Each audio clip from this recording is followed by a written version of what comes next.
Ninjago City. How's everybody doing this morning? Good morning to all. Hope everyone is doing well. I am actually doing, other than being cold, I am doing rather well. Thank you guys for hanging out and chiming in. Alex, how's it going, my friend?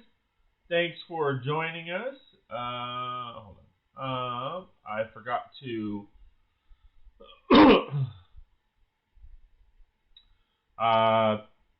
Thanks for signing in, Alex. Jared, same to you. What's up? Jared says it's 1 a.m. here. Awesome. You are up late, my friend.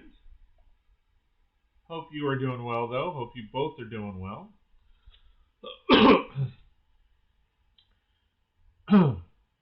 Let me set something up. Sorry, guys.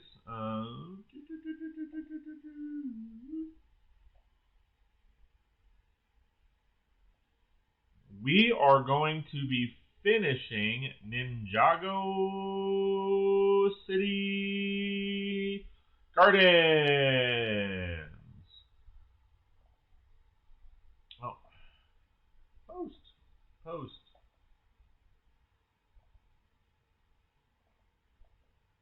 There we go. So, like, what the heck? What the hell? What the hell? What the hell? What the hell? All right. Jared says, I have school at 1 a.m. That's some dedication there, buddy. So, like I said, we are going to be finishing up the last stages of Ninjago City. I am rather excited. Let's see. Jared DD says, just a quick hello. Jared says, bye. See you all in the next live stream. See you, my friend. Al Wheeler. Hey, what? Hey, what? Hey, what? Hey, what? Hey, what? Hey. All right. So, to give you guys a little understanding as far as what I'm doing, so I have completed the Ninjago City Gardens main building, and then now they have, it's kind of like a separate add-on, like little temple area garden that actually looks more like a garden than anything else in the entire build. So I am going to be building that. However, I am not building it on its own base plate. I am actually attaching it to Ninjago docks. I'm doing this because, as you guys know, I build on off-brand plates, and essentially I already have the, the off-brand plate company that I use does not have 16 by 32 base plates. They basically suggest that you cut their base plates. Not exactly sure why. It seems very lazy of that company. They could make money if they just provided 16 by 32s. So, but that's what they do. So, I don't particularly like to cut these base plates because no matter what you do, it doesn't look nice. So, I leave the 16 by 32 space, and I apologize, my hands are cold. It is a brisk under 32, and anything under 32, as you guys know, is cold. So, let me go back to chat real quick. Alex K says, going great. I have no school because of the weather. We got a lot of snow yesterday, like 5 inches. Yep. Lucky me, no school for 5 days in a row. Wow, that's cool. No wonder why I'm here. All right, well, I would hope that you're here because you like the content that I provide.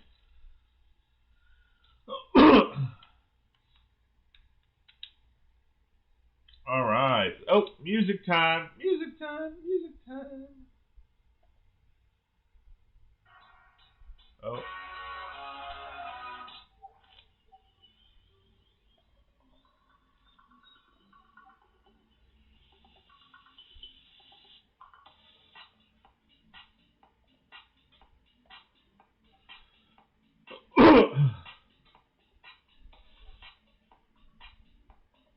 All right.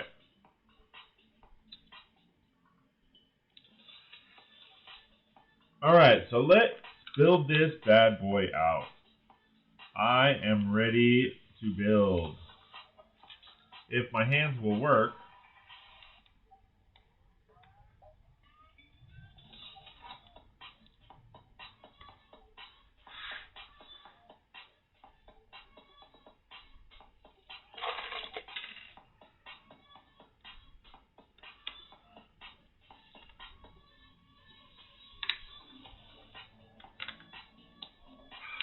I hope my hands work. My hands don't feel like they work. Al Wheeler says, yeah, and when it gets cold, skin gets dry and cracked and itchy. Well, that sucks.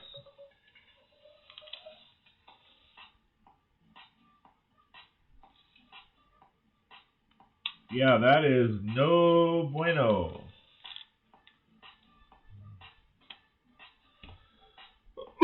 Alex says, well, of course I do. Your content is 100. Awesome. Al says, being a mechanic, my knuckles actually bleed. No, yeah, man.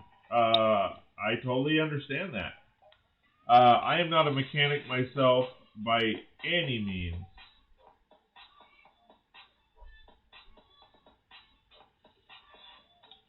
Oh. See, I'm already messing this up.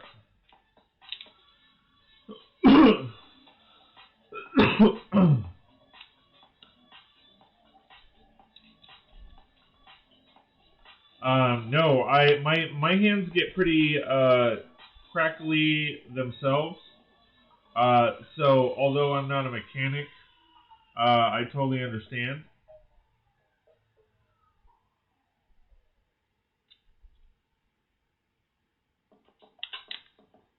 Ah.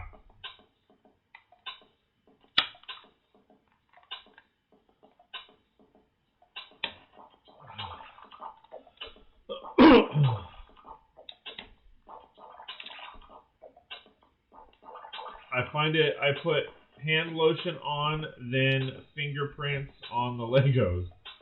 Al Wheeler says, Alex K. Yeah, okay, happens all the time.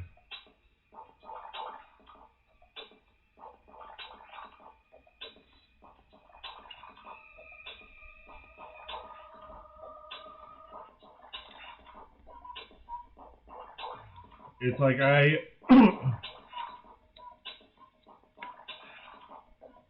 may switch my heater to like right here so that. Let me do that.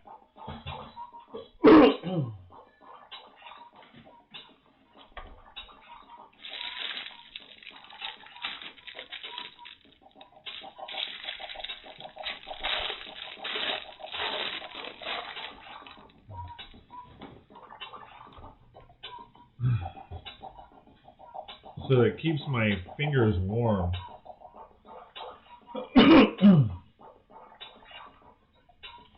Because I have a feeling if I don't, I'm gonna regret it.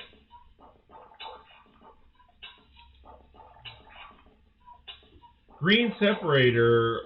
What kits have that color? All I ever get is the orange. Oh, these turquoise. So those turquoise started out about a year and a half ago. Of course, this particular set comes with it. But you can also find them in a lot of the hidden side sets.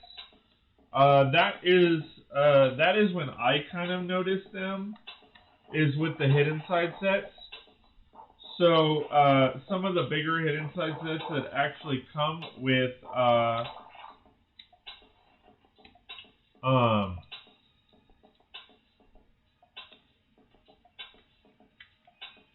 With the actual separators, we'll have them.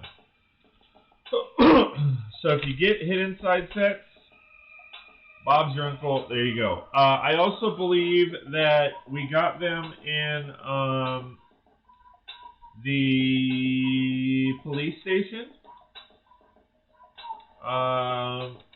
And I want to say we got 2 in Diagon Alley. We got the first one, or we got 1 orange and 1 turquoise.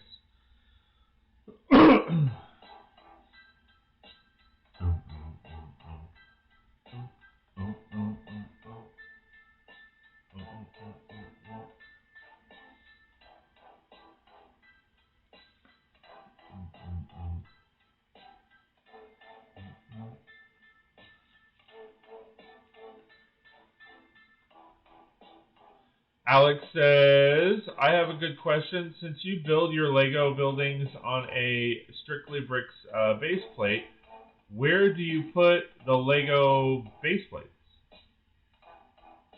Underneath the buildings? I don't understand the question. What? Sorry, Alex, I don't understand the question. Like, what do you mean, where do I put the Lego base? Oh, sorry. No. I misread your question. I apologize. I keep them in a pile. It's hard to see, but they're on the top of my they're up there. There's a stack of them up there that I have. I also have them in a big bin.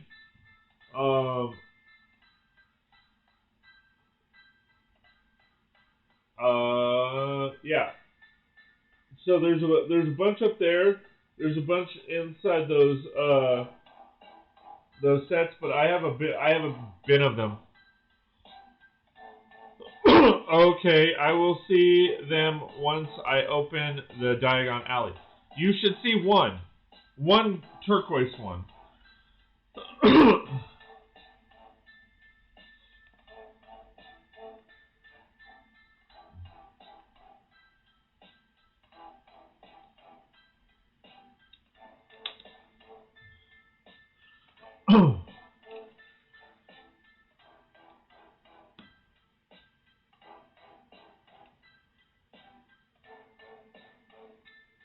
But yeah, they changed the color.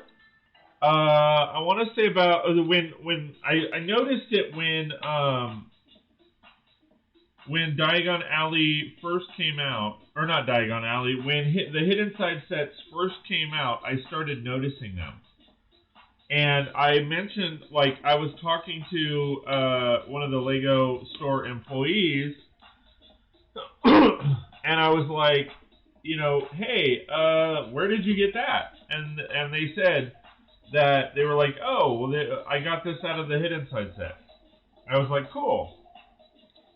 And then at that time, I was like, what's Hidden Side? And they're like, oh, let me show you.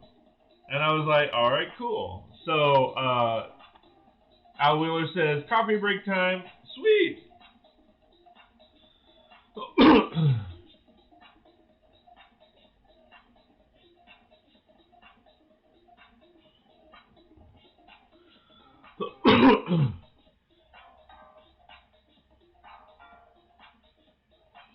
Sweetness.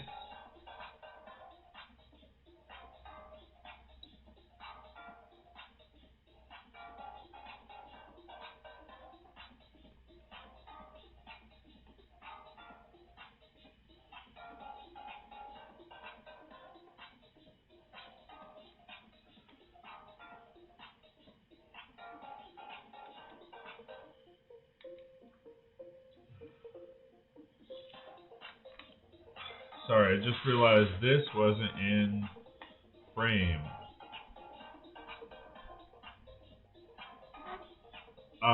Give me 1 sec. I'm going to check OBS real quick.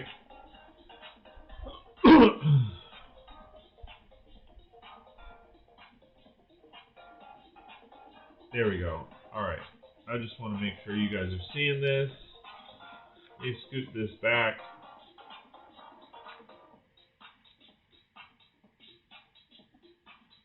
And I will put my drink over there. And I apologize, guys. I know I'm wearing a lot of sweaters and jackets in these live streams, but as I kind of mentioned, I do not, unfortunately, have the heat does not work that great. I have 2 heaters going on right now. So when it starts to get warm, then I can take them off. But I know I don't look pretty. I am pretty, oh so pretty. Question, what's up with the cough? So, I have had a cough for the better part of 23 years. I think that's right. I graduated in 99, got into the fight in 97. So, 24 years. So essentially what happened was I got jumped over a pager. Yes, a pager.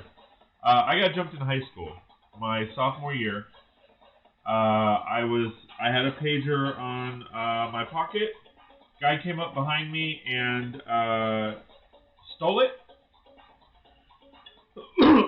And when I went to confront him, we got into a fight. And a couple of his buddies decided to join in, and they came up behind me and swung and hit me in the face, and it broke my nose. So now I have a deviated septum, to where, basically, I don't get runny noses. It all drains back into my throat, which dries out my throat even more. That's why I drink so much. And it's also why my sinuses go crazy, especially when it's cold, very cold.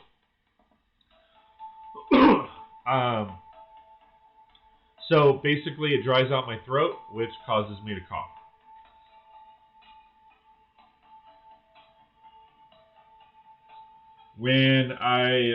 After I got into the fight, I had gone to the doctor to get my nose checked out, and it took me, I think it was 17 hours to finally see the actual doctor, because I went to the emergency room, because that was the only option at that point. And it took them 17 hours to finally get me back there. And when they did, they told me, oh, well, your nose has already started to heal. So the only way to fix your nose at this point would be to re-break the nose. And that was essentially going to cost us way more than when the guy broke it the first time.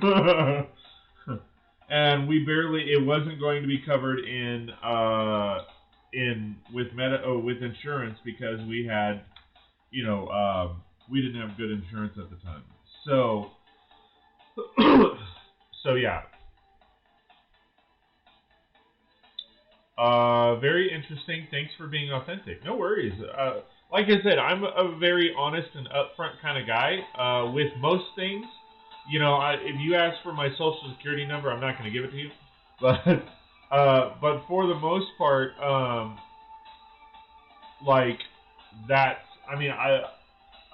don't find it beneficial to anybody if I lie, or if I'm not 100% truthful. Do I lie from time to time? Absolutely. Everybody does. But I do try not to lie, and I'm not trying to be a goody two-shoe or any shit like that. I'm just, Al, I think you're in the same boat. I can't remember how old you are, but we're at an age where it's like, enough with the bullshit. Let's just, let's talk real. I remember there was a song called "Real Talk" by MMC, which, Al, I'm sure you've heard of them. But Alex, you know them by their original name, or I would hope that you would know them by their original name, but MMC is the Mickey Mouse Club, and back in the 90s, they actually formed a group, and they went on tour and the whole 9 yards, and anyway, they had a song called Real Talk, and it's like, gonna talk the real talk, gonna make it. I mean, I can't remember the words, but it was something like that. And yeah, I mean, I'm too old for the BS. I mean, there's just no point at this point to, sugarcoat, hey, this is what's going on. So, yeah, no, I don't, I mean,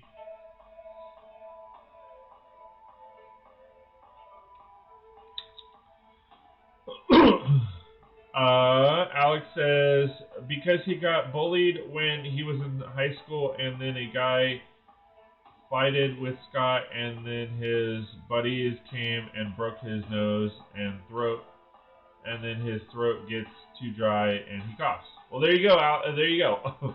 The short version. Al Wheeler says, Scott, that really sucks.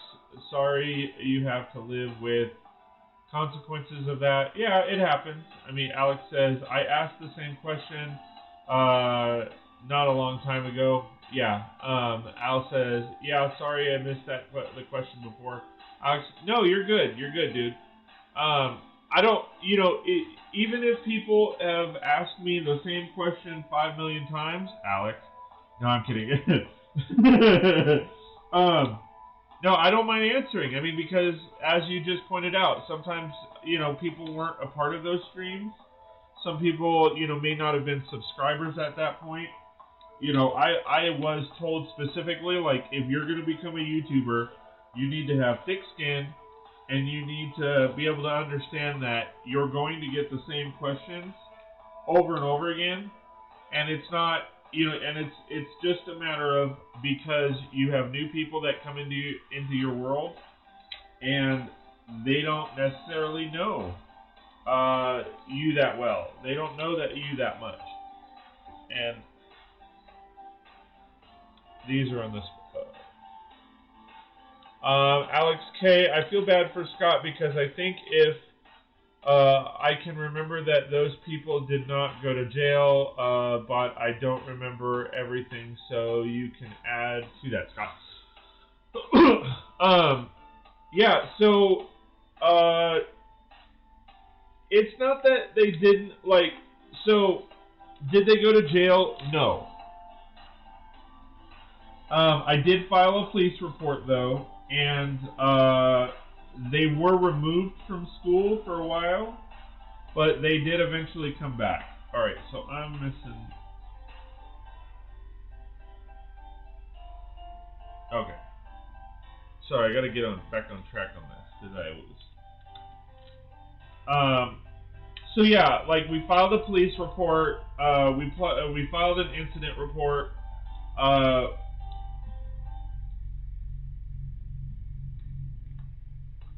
back then, it was easier to,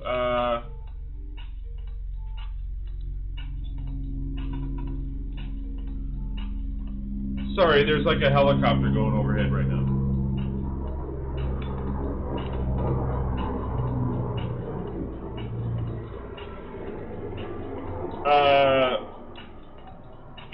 We filed all the paperwork and everything, but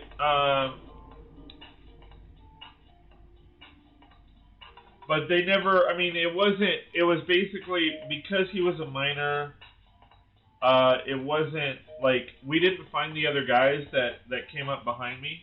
We didn't know who they were. And, he wasn't going to rat them out. So, I mean, it is what it is. It's nothing to feel sorry for me about. You live your life, and you learn from your experiences. I have no regrets in life. Even whether it be the good, the bad, the ugly, I would not change my life for anything. And yes, that includes my brother passing away. Not that I didn't love my brother. I loved my brother more than life itself. However, if my brother had not have passed away, my life would be completely different. It's called the butterfly effect. So, I'm sure, Al, you have heard of the butterfly effect. But, Alex, have you heard of the butterfly effect?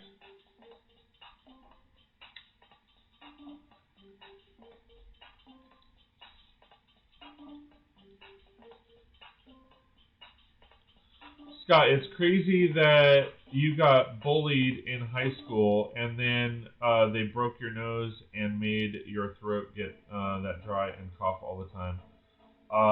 And then your brother died in a car crash and you. I mean, for whatever reason, I've had a lot of crazy experiences with my life. I've gone through a lot in my life, and good, bad, and ugly, and I wouldn't change any of it for the world. Because I learned very quickly that once you change one aspect, and again, it's called the butterfly effect. Alex says, I think I did. Okay, so let me explain and I'm pretty sure, Al Wheeler, you know what butterfly effect is. But, so essentially, butterfly effect means it's I can't remember if it's Chinese or Japanese, but it's from that area or region, and it's basically the hypothesis is that if a butterfly flaps his wings in, say, China, a tornado will occur in like South America. Or something along those lines, a hurricane or something like that. So I've heard of the theory. I haven't done research yet. So basically, that is the short version of it. Is the theory is if a butterfly, flaps his wings in China, there is a storm, 1,000 miles away, because as the butterfly flaps his wings, even though the strength of the wind from that is non-existent, at first. As you get further away, the wind gets stronger. Okay, so here's an example of this in a different term, and they actually go over this. There's an Ashton Kutcher movie called The Butterfly Effect. And it's basically, the theory in regular terms is if you change something in your past, it drastically changes the future. Hey Dion, how's it going, man? Thanks for joining us. I appreciate it. So here's a good example with my brother passing away. Okay, my brother passing away triggered a lifelong chain of events that got me to this point. So, my brother passed away in New Year's of '93. It was New Year's in Texas. It was New Year's Eve in California. So, essentially, he passed away in a car accident. And although it took a couple months, when we finally got the life insurance check, my mom used that to buy a mobile home in a different city. So essentially, that one action caused us to move. Okay, if that hadn't happened, we would not have moved. Okay, so in that move, I moved from a city called Fontana to a city called Rialto.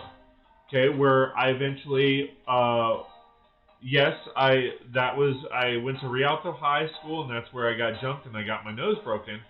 But I graduated from high school. After I graduated from high school, when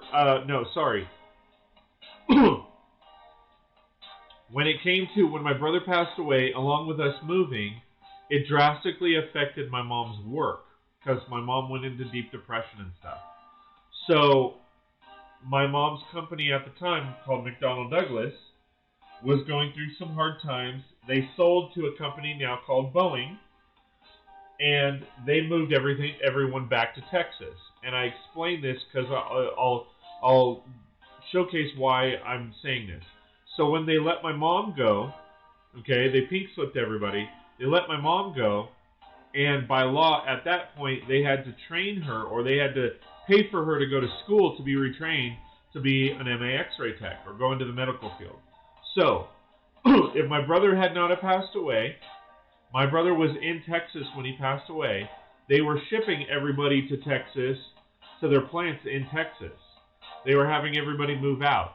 So with my brother moving to Texas, and then McDonnell Douglas eventually having their employees move to Texas, we would have actually moved to Texas instead of moving to Rialto. Okay? So now you've got two complete different paths. In going to Rialto, I graduated high school. After we graduated, I moved up to Fresno. I went to Fresno City College, worked at Fresno State, and that's where I met my wife. We now have 2 kids. We've moved since, but like I originally I was going to study to be a PE teacher. Okay? Well, I didn't do that. I studied photography instead. I got into photography in high school, which led me to the career path that I'm in. So if we had moved to Texas, I most likely would not have moved into that career path. We would have not gone in that direction. Instead, before my brother had passed away, I had every intentions on going to Florida State and studying kinesiology, which is the study of the human body and how it works, and I wanted to be a PE teacher. So in doing so, I would have moved to Texas. Maybe I would have found a different girl. Most likely I would have found a different girl, because I wouldn't have met my wife in Fresno. So I would have met a different woman, probably got married at some point, went off to or after high school, I would have gone to Fresno State, or not Fresno State, Florida State, moved to Florida, met somebody else, married somebody else, had 2 different kids, and I wouldn't be on YouTube right now. So that is the thing that my brother passing away completely changed my whole direction in life. I can't say it's for the better or for the worse, because I don't know what my life would have been like in that. It might have been better, it might have been worse. I have no idea.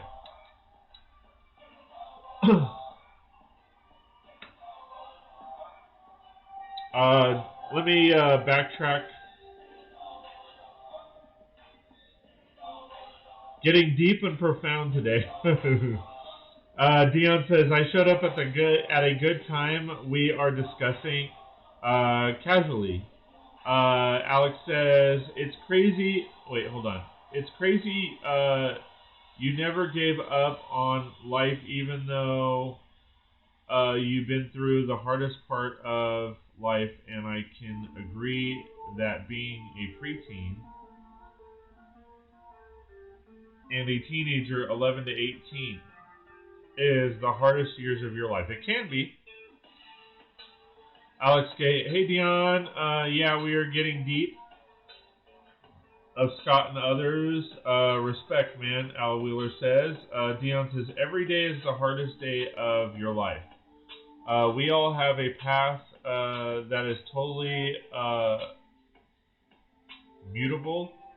Thus, everything can and does happen within the system known as the multiverse. Dion says, I discuss topics like this all the time. Dion says, metaphysics is a great topic. Al says, Scott, when did Lego come into your life? Let me get back to that. Electrician Free Territory. Hello, hello, hello. Hey, everyone. He says, I don't want to interrupt. No, you're good, man. Dion says, in one reality, you became that PE teacher. In another, you became a soldier. And and this one you're streaming on YouTube. Hey, Fabio. Yeah, so Al, for the most part, Lego came into my life a good 2.5 years ago. So my daughters, we would pick them up a Lego set here and there from time to time. Hold on, Alex. I'm gonna be honest, man. You keep typing books, so it's hard to read through. Alex K. To be honest, I don't think talking about this or like talking about the ADHD, and then as my younger years of my life. It's so funny. Sorry. It's so funny when there's, you have a young person, because you're only 13, talk about the younger years in your life. Because in our world, or in our mindset, you're living your younger years of your life. Like, you have, if the average person was to live 100 years, you've literally only lived 13% of your life. Versus, like, someone like me, I've lived 40% of my life, and that's if I live to be 100. If I live to be 80, I've lived half of my life already. So that it's always funny to me when someone that is as young as you says in my younger years. And good to have you here, Alex. So anyway, yeah, I mean, it's one of those things where, the smallest things or biggest things can drastically change your life. And you're gonna make mistakes in life. You're gonna get the shitty end of the deal. Things are gonna happen. It is what it is. It's not the stuff that happens to you. It's what you do when things happen to you.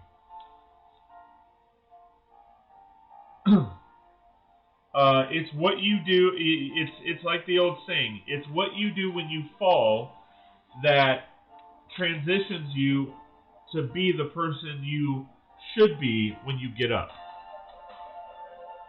And I think people need to actually know and understand that we are who we are because of the experiences we live. We are who we are because of what we go through in life. We are who we are because of the challenges we face and what we do with those challenges when we face them. So, as they say, what doesn't kill you just makes you stronger.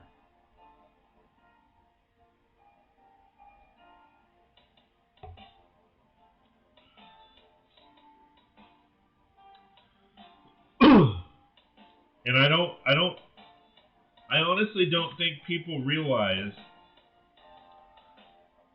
there are a lot of people that have it way worse than you do. There are a lot of people who have it way better than you do.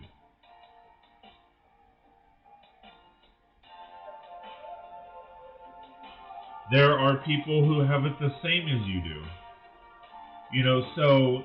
And it's there for different reasons. So, don't compare yourself to anybody. Just live your life and have a good one. Try to have a good one. That's all you can do, buddy. That is all you can do. Oh, so going back to Al's question, Lego came into my life about 2 years ago. I started watching another YouTuber that will remain nameless. About 2.5 years ago, and we were buying Lego for my daughters, and I started kind of just sitting down from time to time building with them. And so I started getting them a little bit more and more Lego. And I started watching, YouTubers and stuff. Santa Claus got us Legoland passes that year. So we started going to Legoland quite a bit. And Um, and that's kind of when I found a few people that I liked on on YouTube.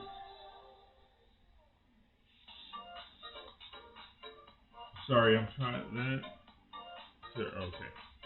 And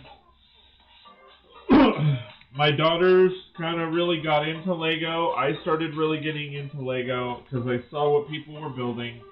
I saw, I just saw a connection. I mean, I remember people building stuff similar, just out of regular, small buildings. I remember going to the LA County Fair and they'd have these big train displays and panoramas of mountainsides and trains going through them and waterfalls and all that. And essentially this is the modern version of that. So I started really getting into it.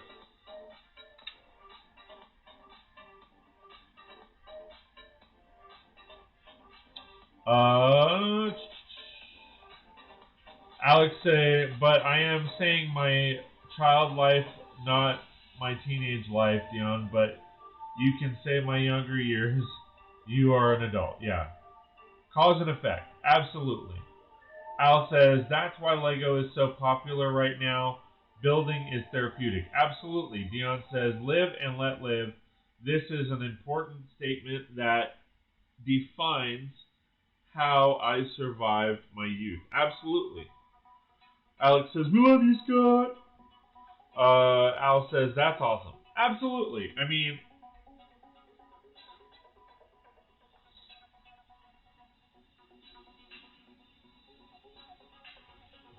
absolutely. Abso-freaking-lutely. And I love you guys too. Like I said, I can't thank you guys enough for all the love and support. You guys have been awesome, and I can't say thank you enough. So, if you guys ever feel that I'm not saying thank you enough, please let me know, and I'll thank you again.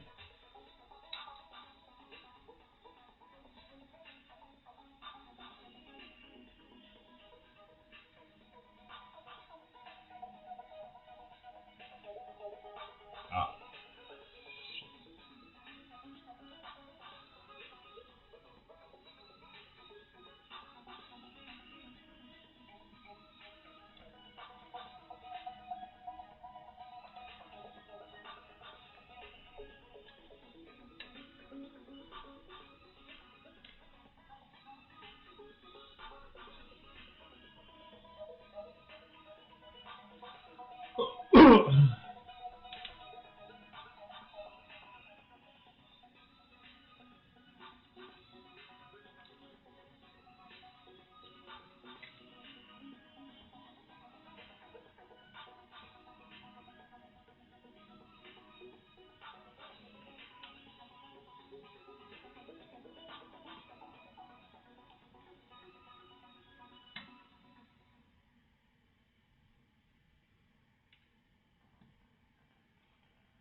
but yeah, you would be surprised at how you know, something in your life can change the direction rather quickly.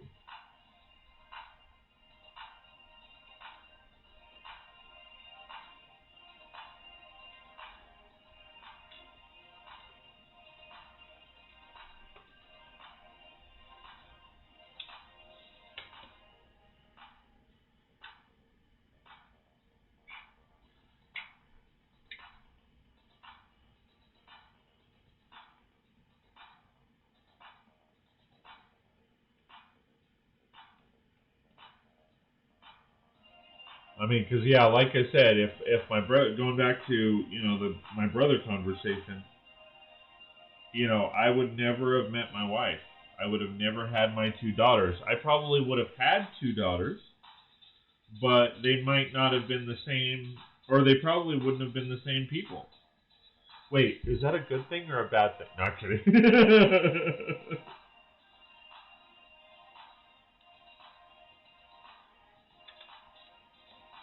I mean, because you're talking about DNA from two different families. You know, 2 different bloodlines, 2 different places in the world. Mayor of Millbrooks, hello, hello. How are you doing? Good to see you. Haven't seen you in a little bit. Thank you for joining us, my friend. I really appreciate you hanging out. Let's see. Mayor of Millbrooks says, hello, Scott, or 36 Bricks. This only my second time watching your show. Did you finish the police station mock? Absolutely. Alex K says, hey, Scott, how much money does Patreon cost? And how can I follow you on Patreon? All right, so if you go to patreon.com/36bricks, that link is pinned in the pinned comment. So patreon.com/36bricks. Again, patreon.com/36brix. And you can check out my memberships. Now, I have several memberships. It ranges from $3 a month all the way up to, at this point, $20 a month. Okay? And if you're looking for, basically, my entry-level package includes basically just shout-outs and videos. It's $3 a month. It helps support my channel, because so as of right now, every cent that I make goes into an account, and then I use that for Legos and stuff, and equipment and whatever I need in here. So $3 a month gets you into basically the shout-outs, which is the credits at the end of every regular video and live stream. I don't do them in the shorts because with the short videos, it has to be under a minute, and that is not a lot of time to showcase what I need, what I want to showcase in the build. Sorry, gotta itch my head. The second membership, that was my red membership. My orange membership is that perk plus the perk of getting into my Discord. So access to our Discord, where we have pretty much a 24/7 conversation, or a consistent conversation over time. We share our builds, we share other channels, we share all that stuff.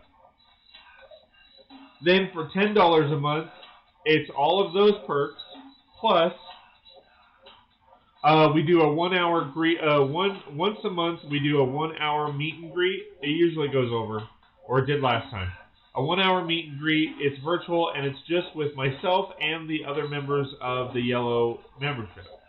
Green is all of those perks plus a 1/2 hour or 1 30-minute voice conversation with me. Usually it's done through Discord.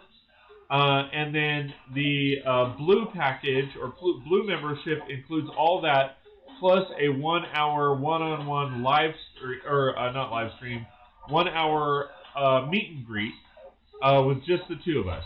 I do plan on adding a purple level to complete the rainbow, but I haven't decided on what that membership is going to include. So going back to Mayor, yes, I have completed the police station. I do have the video up.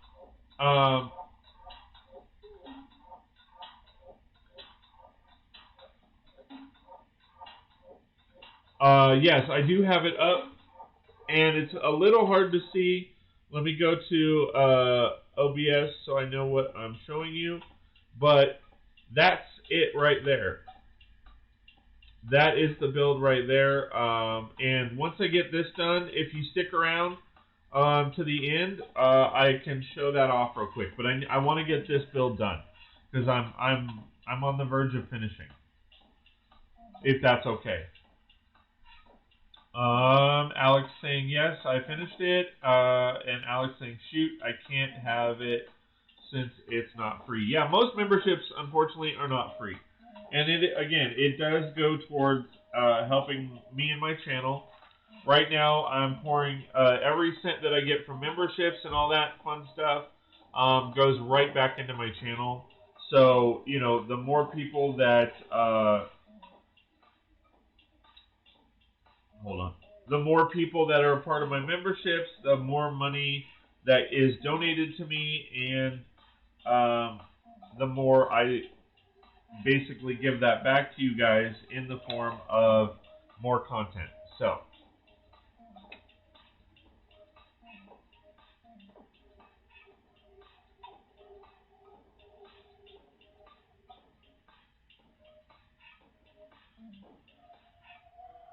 oh, that goes the other way.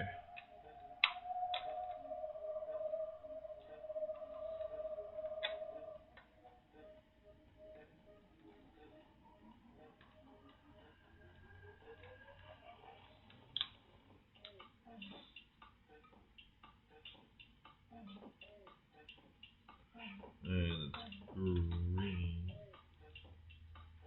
and black.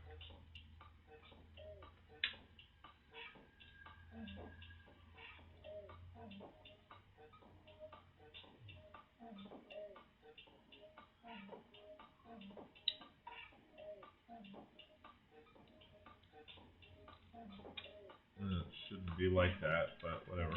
It works.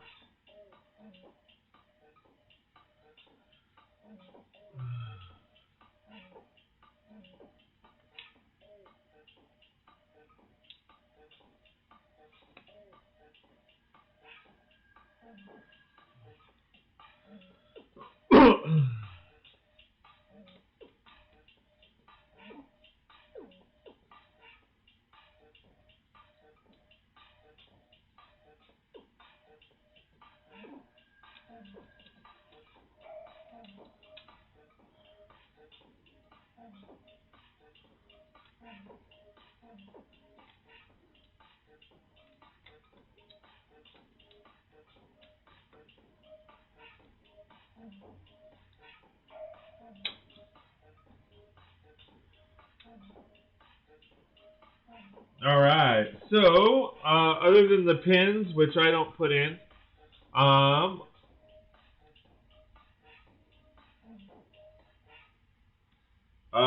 because I never connect my builds with the pins.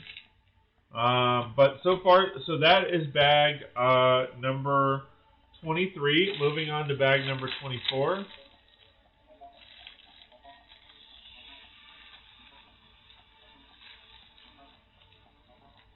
Dion says, once I get organized with my life this morning, he is going to start working on the mech again, which is awesome. That is turning out amazingly, my friend.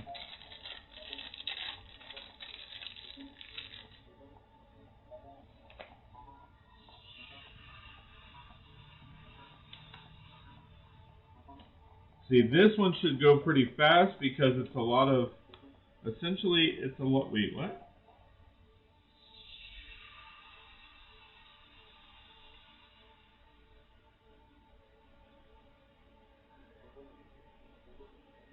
Am I putting anything in that? Because that's going to be a problem.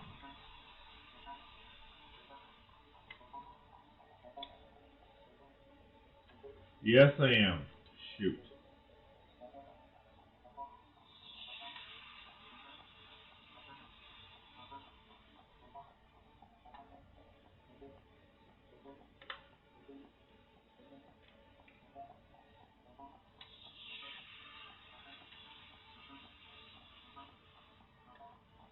There we go. And Dion saying, thanks, Scott. No problem, dude. I mean, you're doing awesome work. Like, it looks amazing. I can't wait to see the finished product, dude.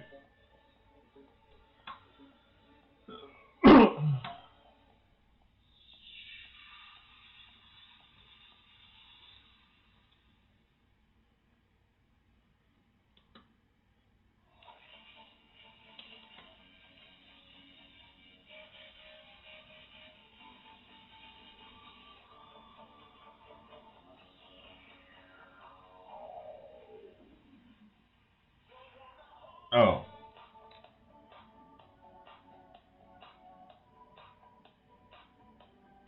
I'm like, wait, I didn't put anything there. Excuse me. Or as my grandfather would say, excuse the pig. It's hard to get details incorporated due to the big 4+ parts. Yeah, I mean, that's, you know, we run into a lot of that. Or at least I do. When it comes to that kind of stuff, it is very difficult.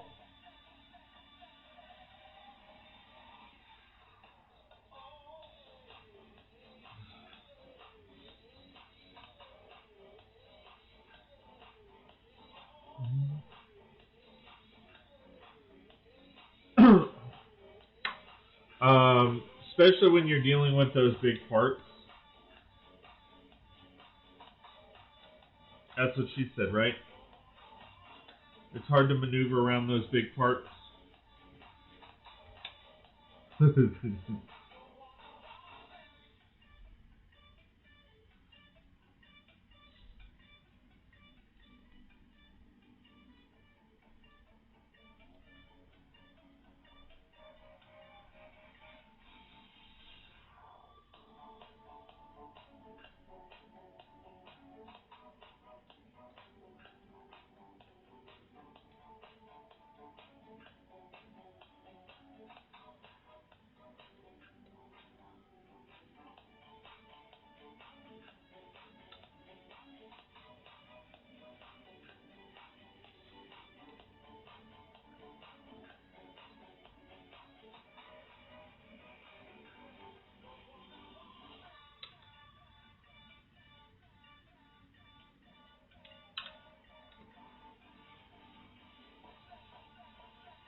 Al Wheeler says, "Oh well, you're silly." Scott Dion says, "Not as many connection points as I'd like for Grievenling." And I gotcha.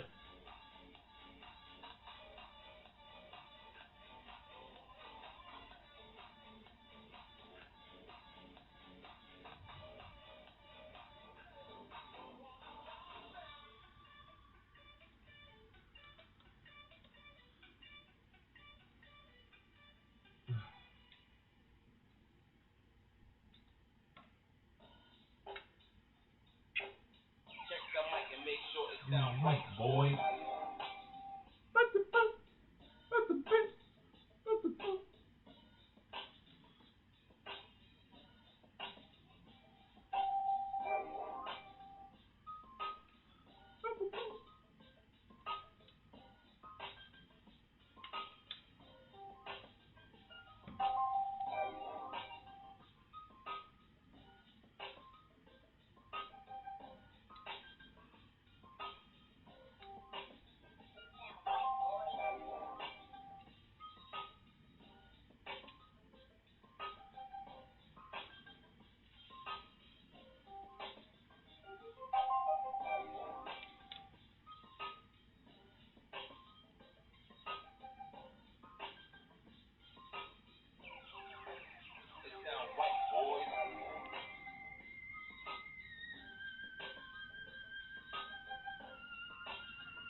I have a couple ideas bouncing around in my head. I'll see if I can make it work. Well, I mean, you have so many ideas bouncing around in your head because your head's empty, dude. I'm just kidding. Now, just remember, take it one step at a time. Don't rush. You know, I mean, because you might run into a situation where you don't like what you did. So just You know, take your time with it, buddy.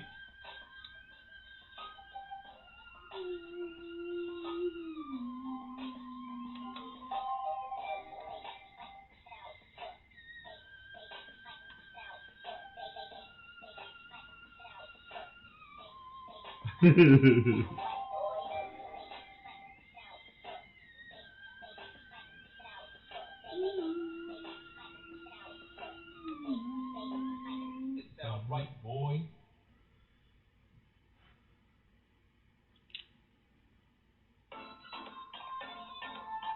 But Dion, you are the Tweedledee to my Tweedledum, so we're two peas in a pod.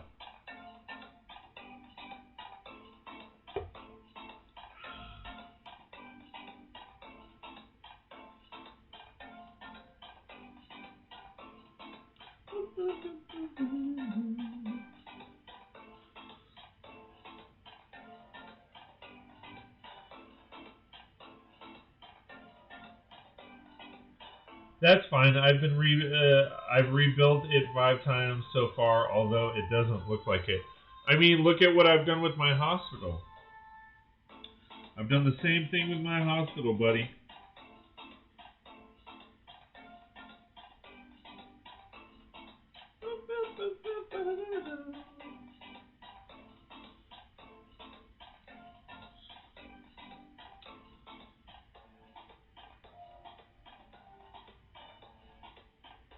Wait, that's supposed to...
The one bad part about doing it the way that I'm doing it is I got to maneuver the entire build instead of just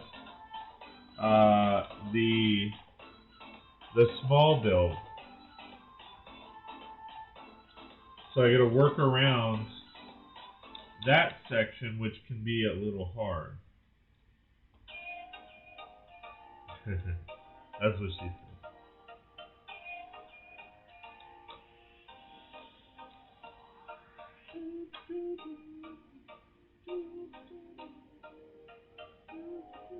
That section you were working on is my favorite part of the build.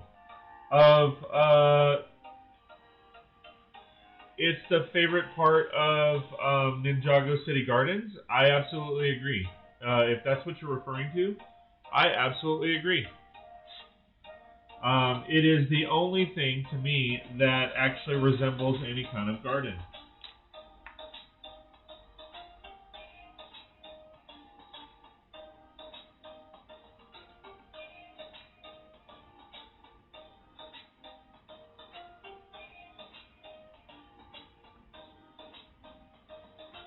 Which is bad for a title that and it's funny because a lot of people have commented or said to me like, why is it such a big deal about the name? And you know, for me, here is the best example as to why it's the name. One of the things that frustrates me about this build is the name, and it's because if you were to call a set Spider-Man set, you would inherently expect Spider-Man to be in that set. But if you get it home or you look at it and Spider-Man is not in that set, then you would be upset. So that is why naming something is very important. And in the photography world, there is There is a. You guys can look this up. In photography, there is this thing called WPPI. Okay, and WPPI is basically like the highest awards, or it's kind of like the Emmys or the Grammys of photography, right? So in that, they tell you the name is everything. Like, you could literally have an amazing image, but if you name it incorrectly, you will lose. You will lose over somebody else. The name speaks like you wouldn't believe.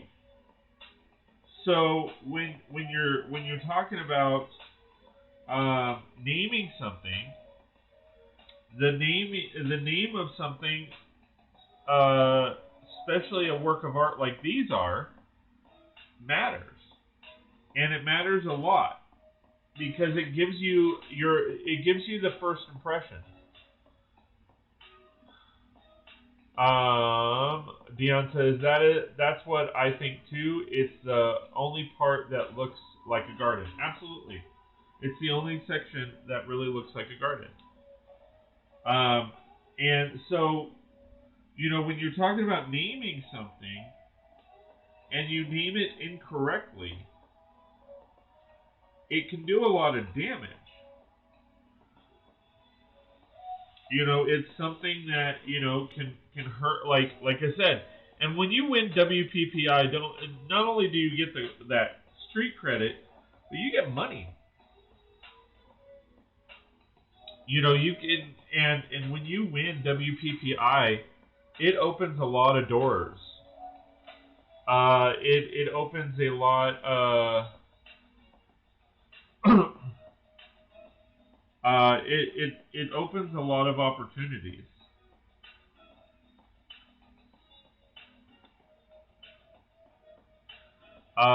Rave, hello, my friend. How are you? Thanks for chiming in.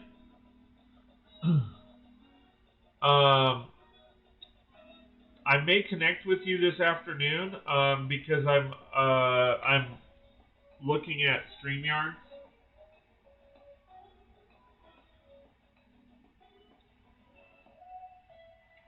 And I want to get your thoughts on StreamYard.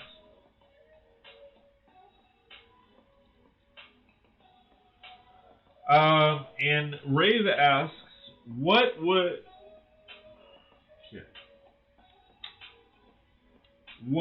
I have named it if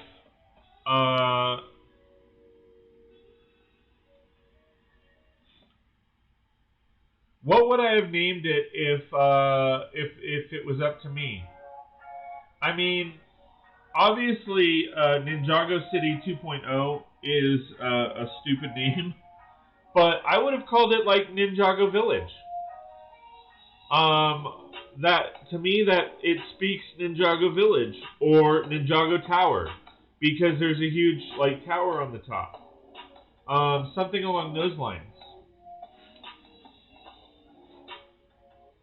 I think it should be called Ninjago Tower. There you go. Exactly. Ninjago Tower, Ninjago Village. Something along those lines I think works really well. Rave saying, trying to stay warm. I 1,000% agree with that. I've got a heater here, and I'm wearing a sweater. It has snowed the last couple days here.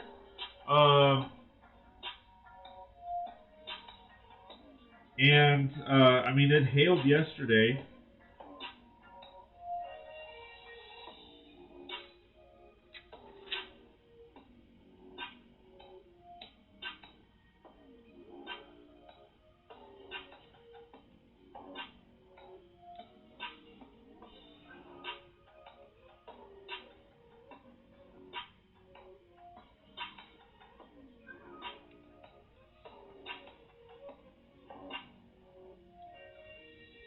Dion says, yep, same, Rave. It's negative 25 Celsius or 18 degrees Fahrenheit. How does that work? That doesn't make sense.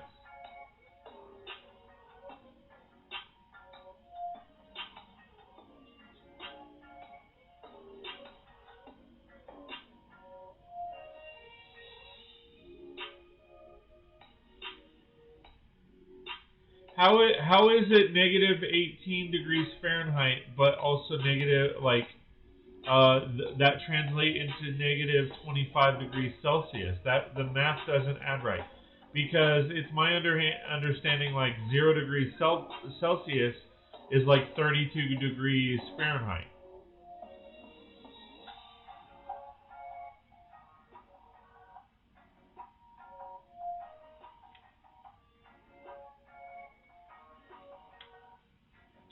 I mean,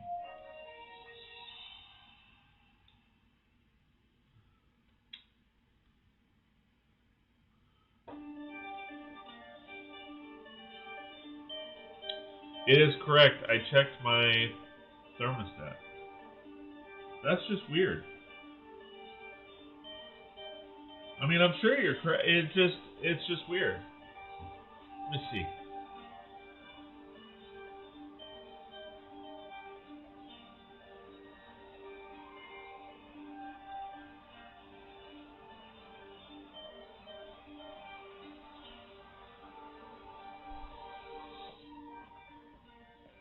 All right, so you said, where is it? Ah, shoot. All right, so you said it's negative 25 degrees Celsius.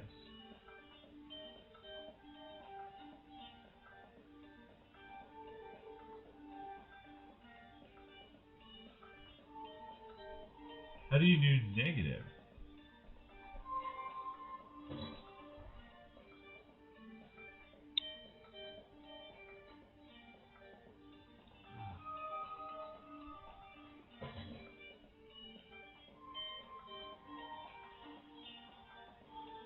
Yeah, I mean, it says negative 25 degrees Celsius is negative 13 degrees Fahrenheit. That's interesting. Well, okay, so Google says negative 25 is negative 13. Rave says, "Oh no, it isn't that cold here. If Texas seen those temperatures, the state would declare an emergency." Dion retracts. Rave says, "I do know what that is like. Born in North Dakota, grew up in Texas, then went back to North Dakota for about 5 years. Negative 40 degrees is a thing up there. LOL." Dion says, "I'm wrong. I threw in a 1 by accident. It's 8 degrees." Okay. Dion says, negative 40 is normal here. Electrician free. Fabio says, without mentioning wind chill. Burr. Yeah. Dion says, yes, I made an eyesight error. No worries. I was going to say, like, the math, it didn't seem right because, like, I know 0 degrees Celsius is 30 degrees Fahrenheit. So that's why I was like, wait, how is it a 32 degree difference there? And even then, it's still kind of weird for negative 20 degrees because it should be, I don't know. That's above my pay grade. That's all I gotta say. That's above my pay grade.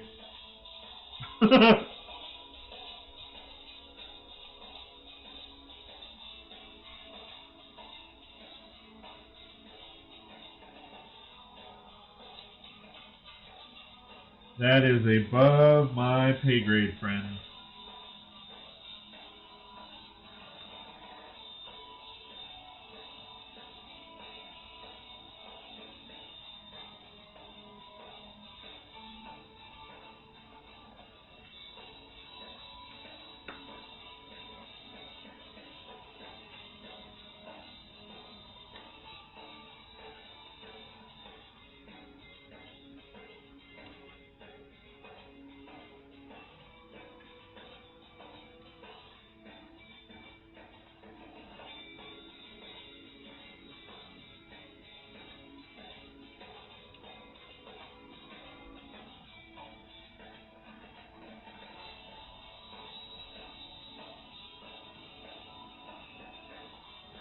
Moved back down south to get away from that cold crap, and here it is, haunting me.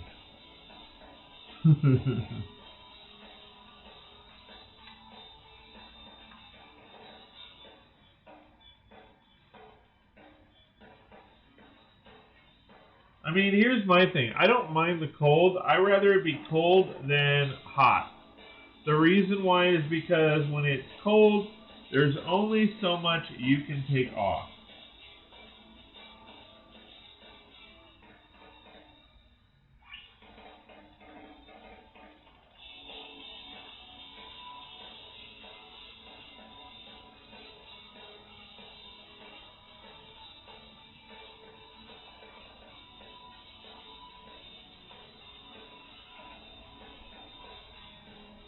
Versus when it's cold, you can always start a fire to get warmed up. There's always things that you can do to get back warm. But when it is hot, there's not really much you can do. You can turn on the air conditioning, but if it doesn't work right, you're screwed. Or if it's not doing its job, or whatever the case might be, it sucks.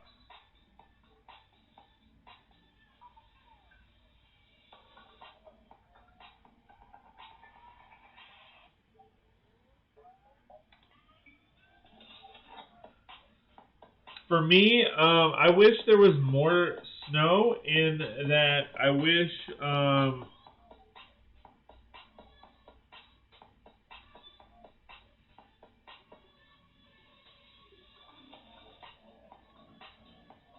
just one second, guys.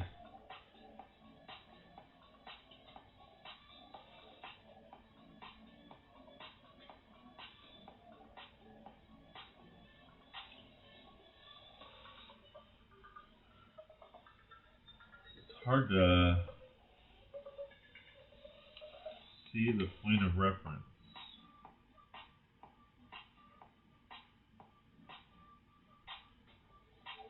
Alright, so there's that.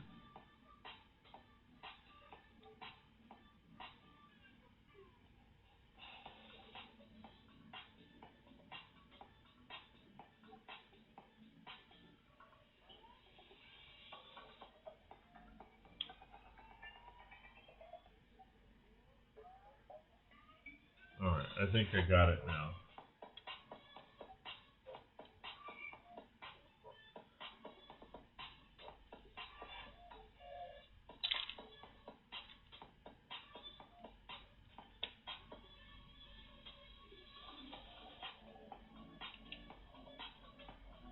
Give me one second, guys. Sorry, I'm trying to rock this out real quick.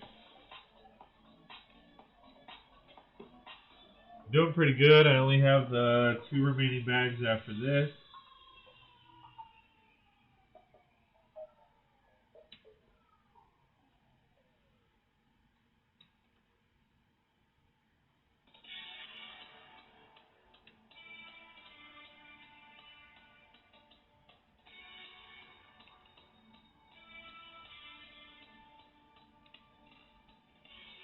Come on, get in there.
Alright, let me read chat real quick.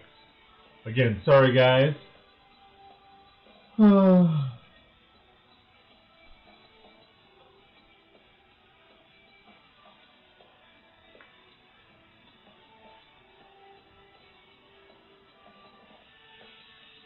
You can put on more clothes, but when it's hot, you can't take off naked. Absolutely.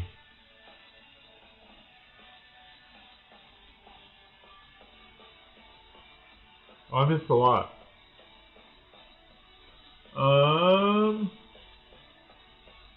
Fabio says, we had snowstorms in Winnipeg where we couldn't see the house across the street.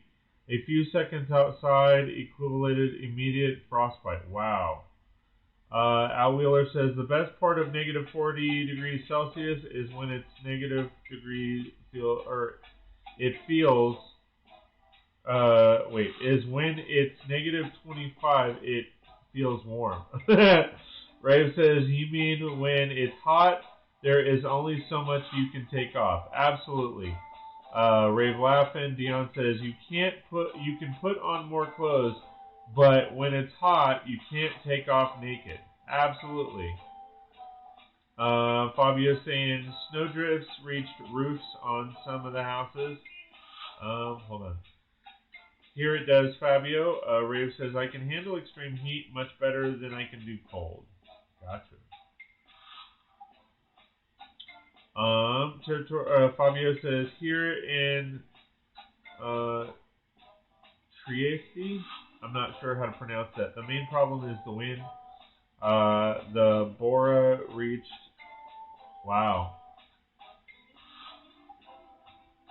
Dion says, when I lived in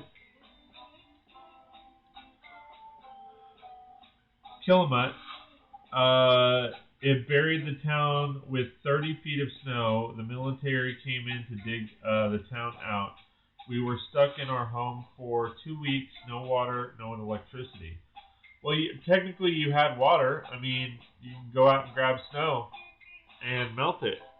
If you could melt it, no electricity. I mean, here all of our stuff runs on gas.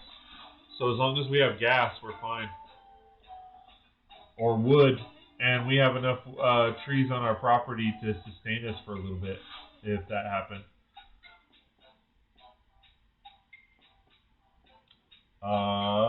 Houses up in the Alps have doors at the first floor. After seeing this winter's snowfall, we say, why? Fabio says, I finally finished my subway trains today. Nice. Cool. Dion says, cool, Fabio. Fabio says, I slightly changed the ends and finished the 8th car. I now have 2 4-car subways. Nice. Yeah, I want to work on my subway. I have a couple of the hidden side subways. But because I don't know that I'm going to do a train.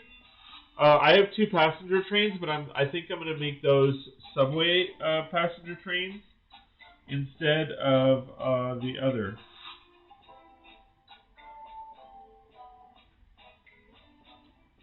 And that catches me up.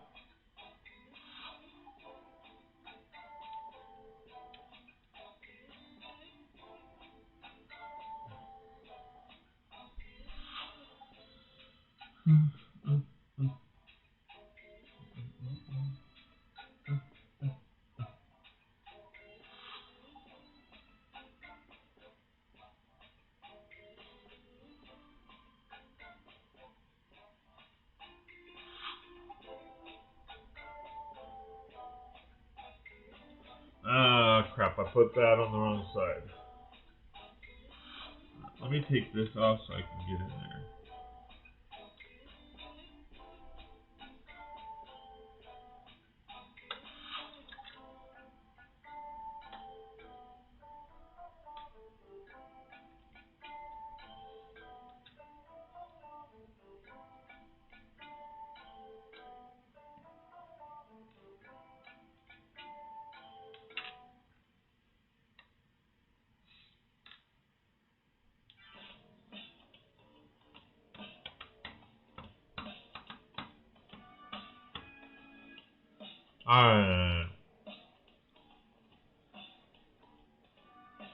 Alex Case is a little story time.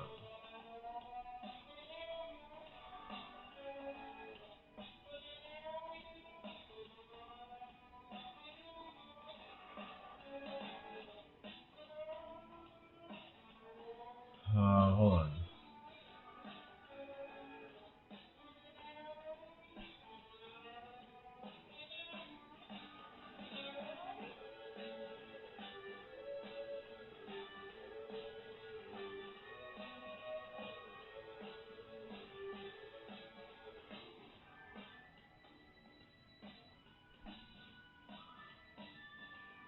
Okay.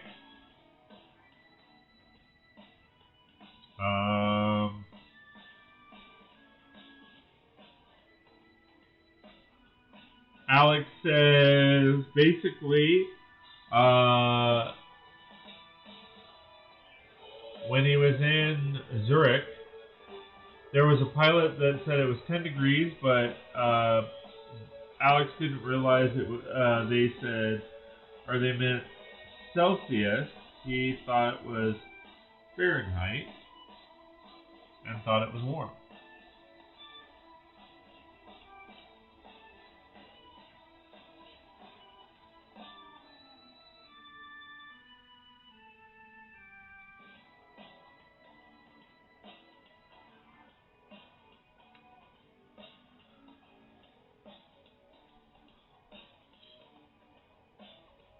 Later, Rave. Rave is going to go play Scrim. Have fun, buddy. We'll see you later.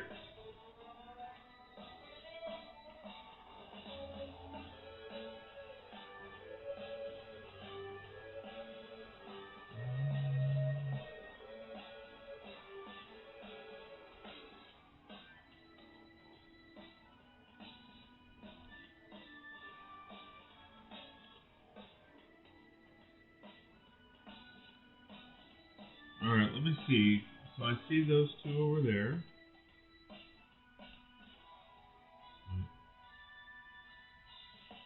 Yeah. That one.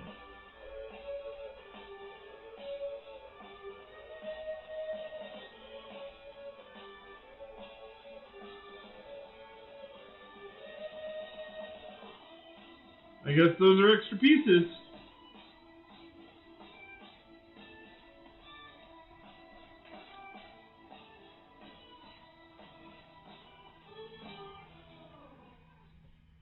Dion plugging the channel, thank you very much. Says, hi gang, enjoying the stream. Please like, share, and subscribe. Get notifications. Want more? Go to patreon.com/36bricks. That's patreon.com/36brix. Thanks, everyone.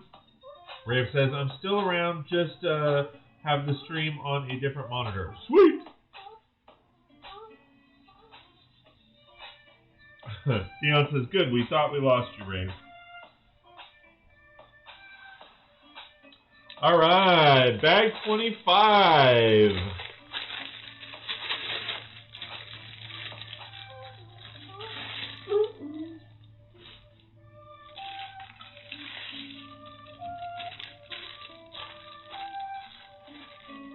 Move this back a little bit.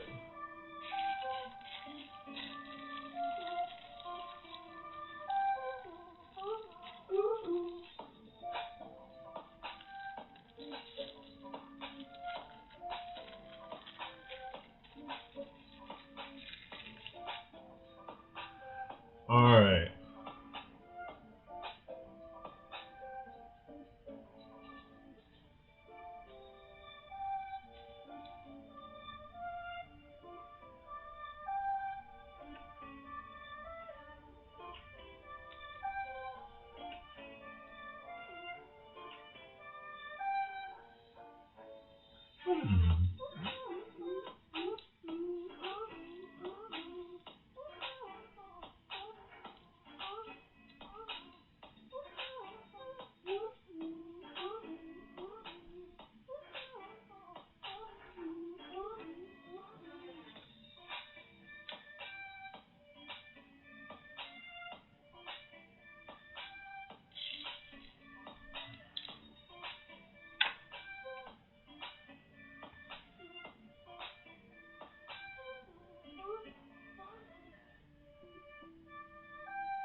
The ounce is nice. Almost done, Scott. Absolutely.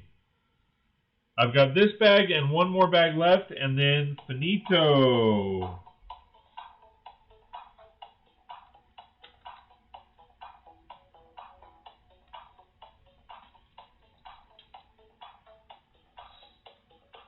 Electrician Free says, supper time here. Bye, everybody. See you later, buddy. Thanks for joining us. Remember, I'm doing 2 more live streams. One at 2 o'clock p.m. Pacific Standard Time, and then tonight at 9 p.m. Pacific Standard Time. We will see you later, my friend.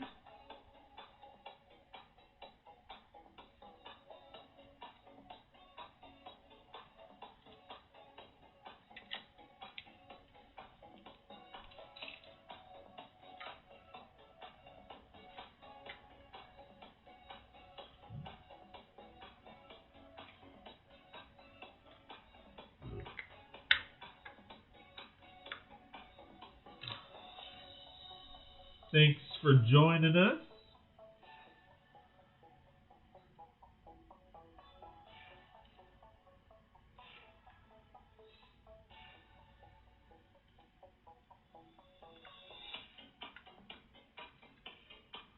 Wait, is that the right piece? Because this looks... Oh yeah, I guess it is.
Alright. Now this is getting hot on my face, so I'm going to move it back to here.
Dion says, sorry Scott, my mom called. No worries, dude.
Sorry guys, 7th inning stretch.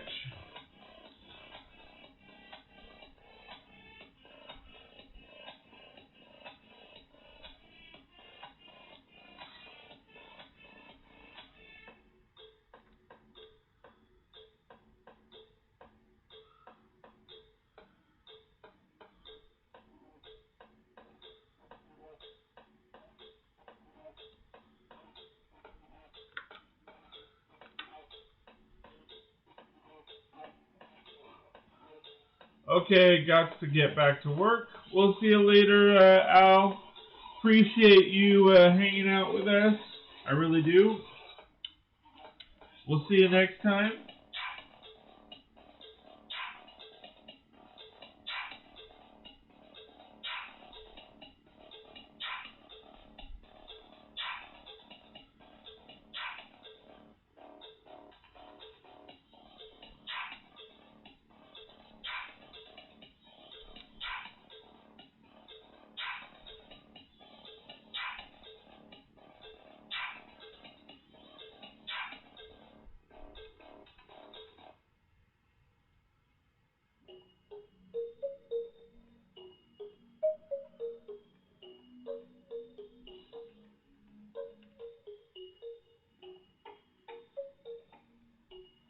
Maybe see you in tonight live. That sounds perfect. Yeah, I'm gonna go after I end this stream. I'm gonna go live at 2 o'clock tonight, and then I will go to 2 o'clock this afternoon, and then I will go live. Excuse me, 9 o'clock Pacific Standard Time.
Like, the build-up on this is just crazy.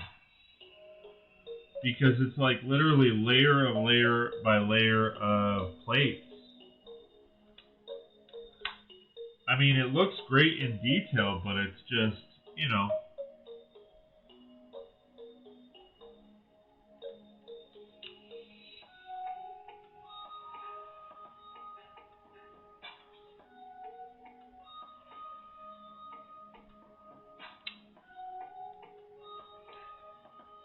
I mean, it's like they cover up so much, but well, at least here's the thing. I guess I will say is,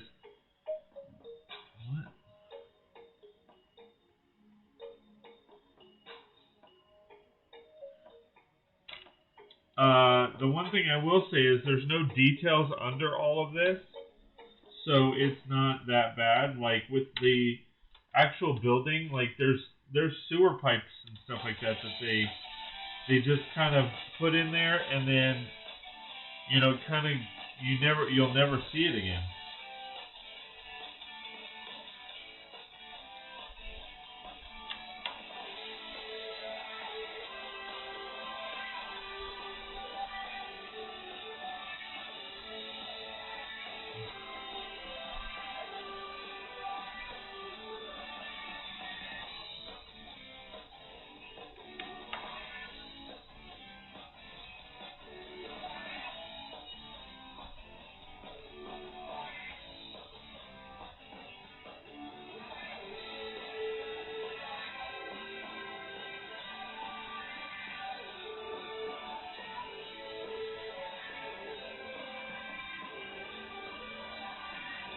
Lots of micro style building going on. Yeah, absolutely.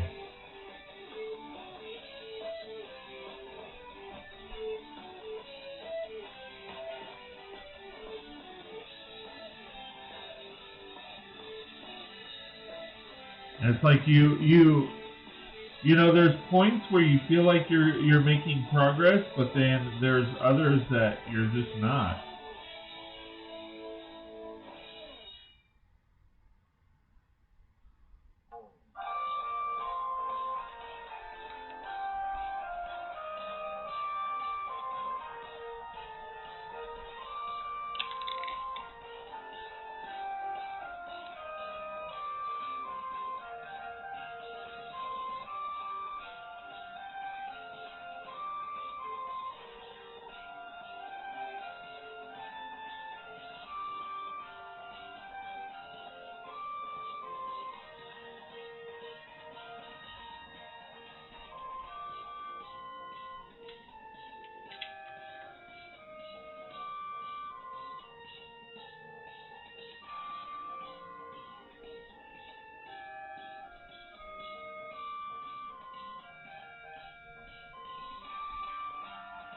Brooks Briggs, how's it going? Hey, Matt.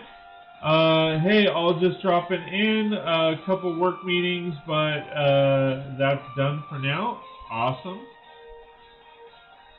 Glad you are doing good, my friend. Thanks for joining us.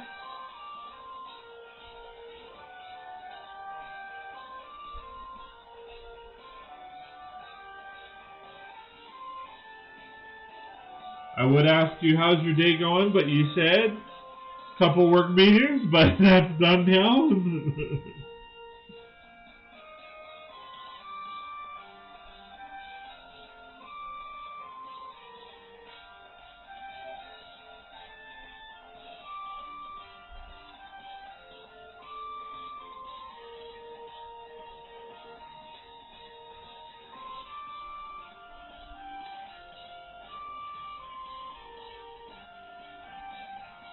See, it looks like they're on top of each other.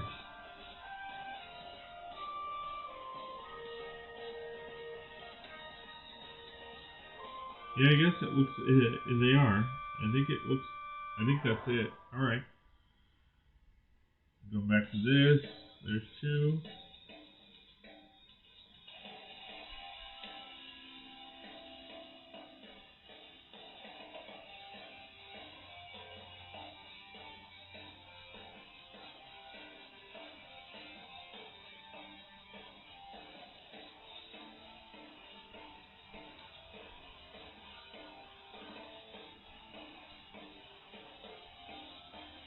All right.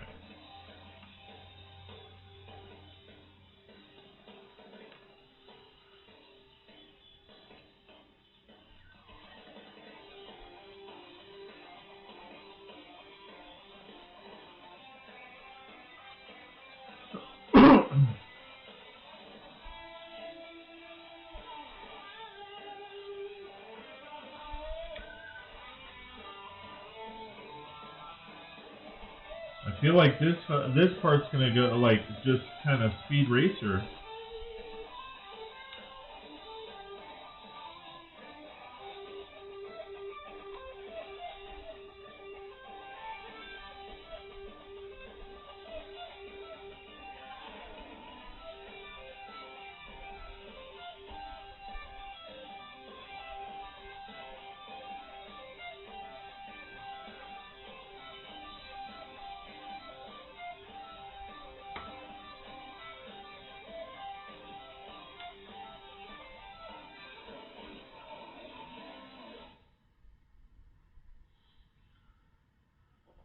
Hold on.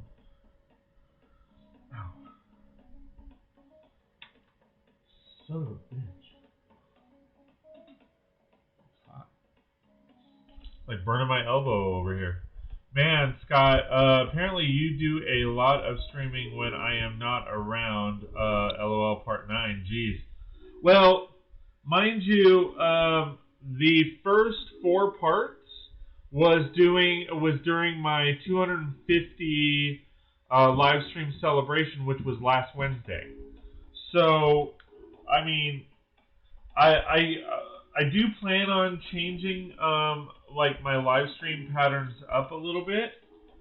But what is basically the situation is that my family I want to base my live streams around when I pick up my daughters from school, and it keeps fluctuating because they signed the waiver, or they got my school got the or my kids' school got the waiver, so like I'd be dropping them off and picking them up, so I'd have to work around that schedule. But even more so, that waiver basically got tossed out with the new, and this is political, but I guess with the new crap that they're doing, all waivers got tossed out. So even though they're opening everything back up in our state, the waivers all got canceled.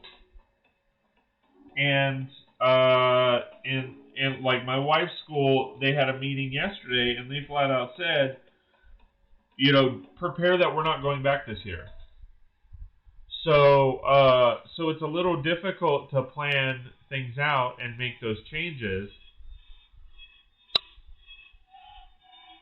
when things themselves keep changing. So that's what's kind of been the hard part, is I want to make changes, but as far as, you know, stuff like that, but it's hard because I got to work around the schedules that keep changing themselves. So that's been kind of the reason I've been going on when I've been going on. So I hope that makes sense. Caught that, Hundion.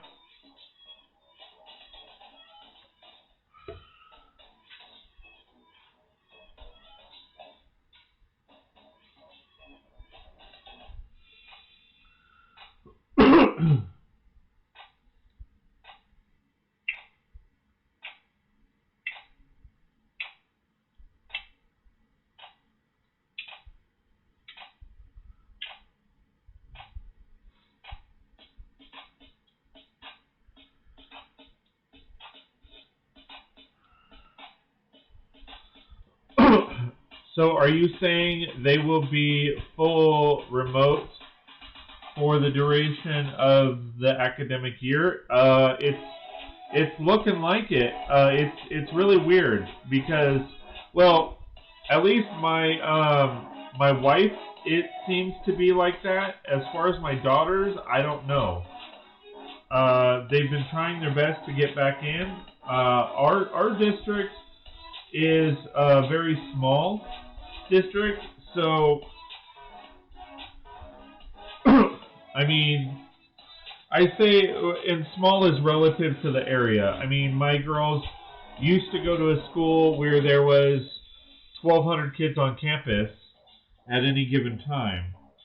Now they go to a school where there's like, you know, 500 to 600. So when I say small, it's relatively small compared to what they were going to before.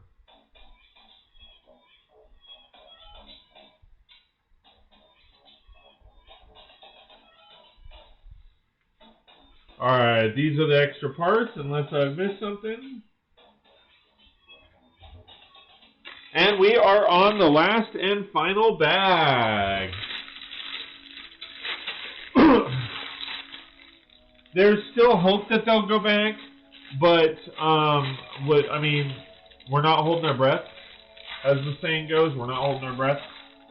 I'm hoping to have them go back, because here's the thing. So one of the reasons we moved when we wanted to move was so that our girls, especially my oldest, going into junior high, had friends in the area. Now, she's been distance learning this whole time, so she's gotten to know her classmates, but not like they would if they were in person.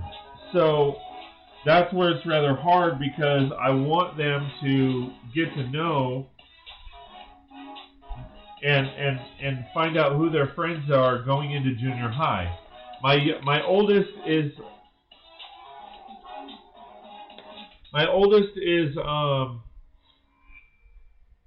almost done. Bag 26, absolutely. So my oldest is in 5th grade, and here 5th grade is the last year of elementary school, and junior high is 6th, 7th, and 8th. They actually call it middle school, not junior high. Paul W., how's it going, my friend? Good to see you.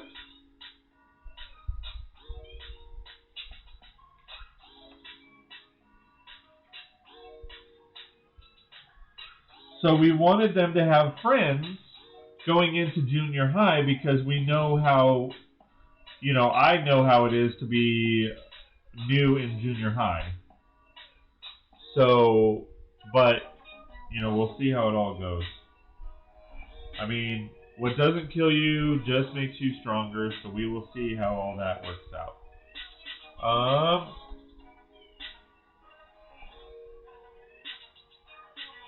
Paul said, people asking, saying hi to Paul and seeing how it goes.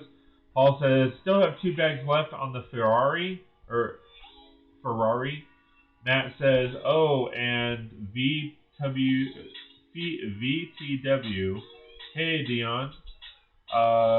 Cool, glad to hear it. Yeah, he's strolling right along.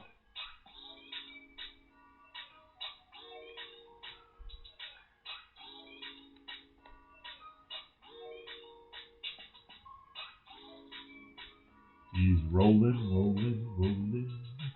Keep those doggies rolling. Rolling, right.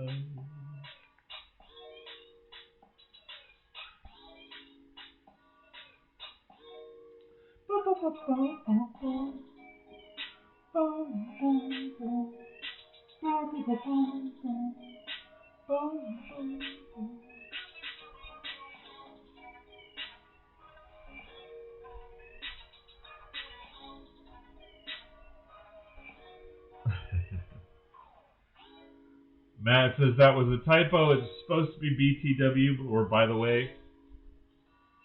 Is that a fun build, Paul?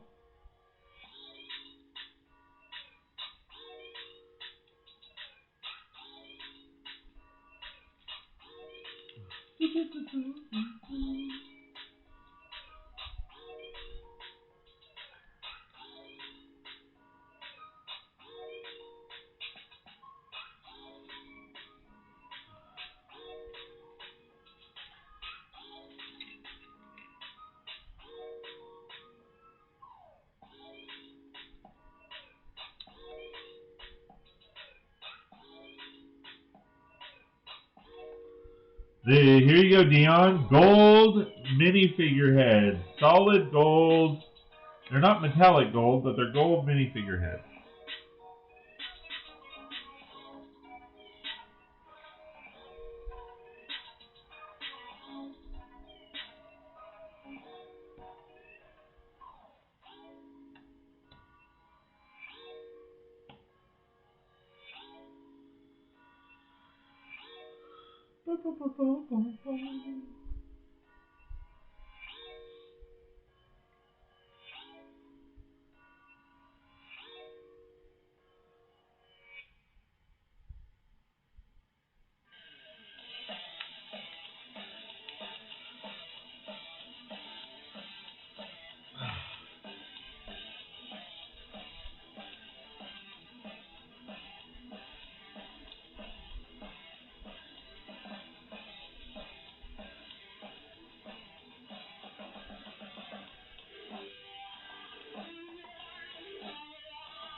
Actually, it is. I'm just now getting to the stickers, which so far are not that bad.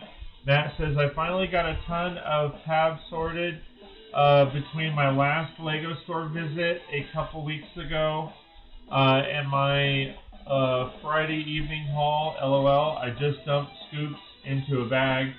Don't bother with cups. Yeah, I mean, so your store or stores are allowing you to fill them. Um,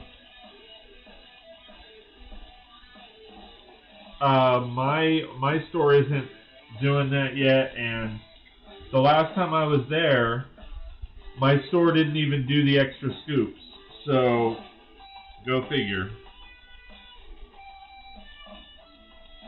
I'm gonna probably give them a couple more chances, and then if it's not going to change, and I still go in feeling like I'm not being treated fair, then I'm not gonna go to the Lego store anymore. I'm not asking for special privileges. I'm just asking that they treat me like they should treat me, and that I mean, if everyone across the nation is giving extra scoops, then that should be the thing. And they were doing that for a while, but then for whatever reason stopped. If I go in and I spend $1,200, and their promo is for $100, you get the car, then by default that should mean I would get 12 cars. Do I want 12 cars? No, but at the same time, if 12 people walked in and all spent $100, they would get the equivalent of 12 cars. But if I walk in there and spend $1,200, I get one car. Like, it just, there's no incentive. And with stores like Target and all that offering those other builds, or those 10%, 20% off. It's like, if I'm not going to get it anyway, then I might as well just save the gas.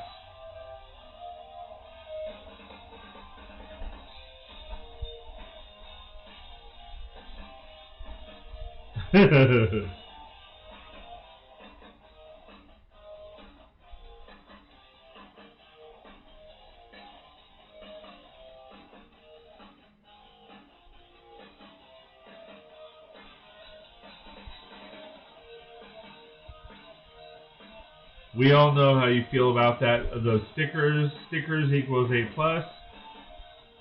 That says, yeah, they do allow it at my store. Thank goodness.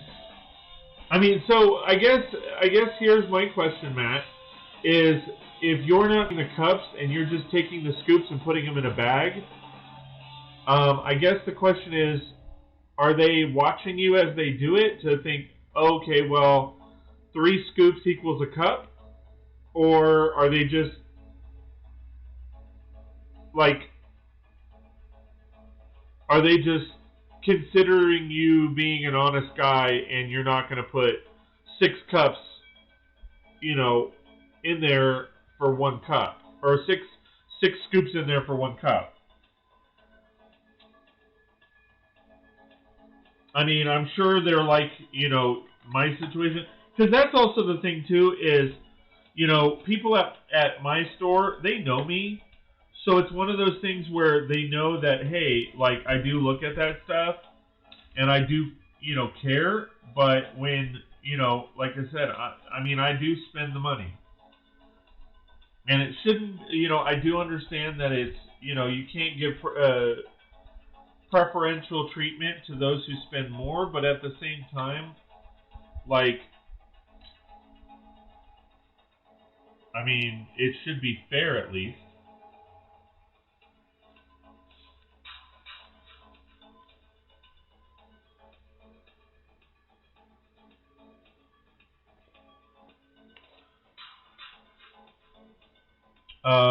Matt says, what they do for me, since they know me, I ask for a cup to use and scoop as much as I can to overflowing, basically. Instead of sealing, though, I just dump multiple cups into a bag. There you go. And then I tell them how many cups. I gotcha.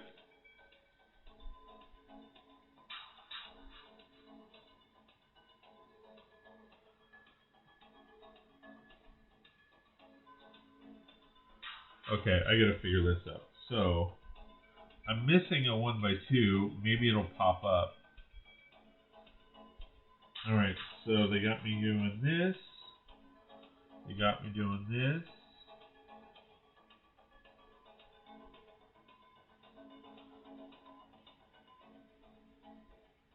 Yeah, that's nice. I mean, so 1,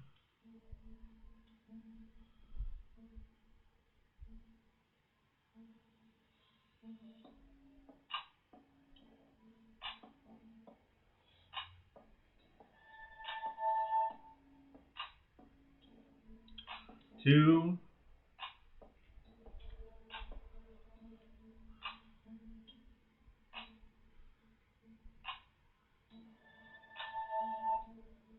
3,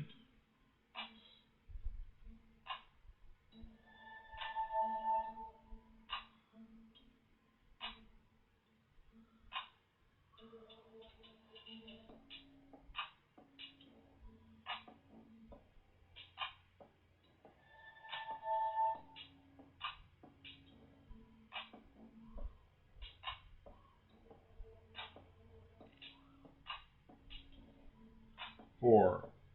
Alright, so let me see. They have 1, 2, 3, 4. Now here comes the issue. Okay, from there, they tell you to do this and this, and then I will get back to that side, this,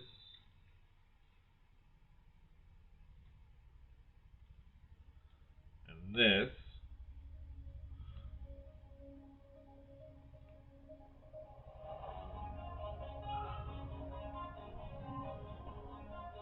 Alright, and they tell you this, this, this, and this. And then they want you to do this. Oh.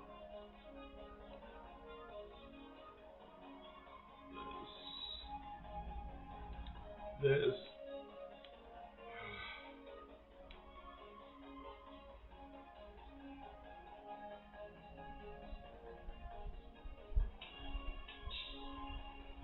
Yeah.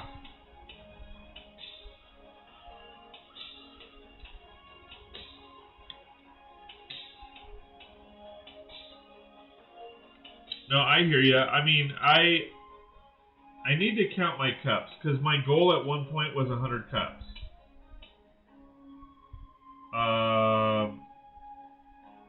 Now, I mean, for the most part, like I kind of stopped that goal because I could care less about the cups, but I'm just kind of curious as to how many cups I have.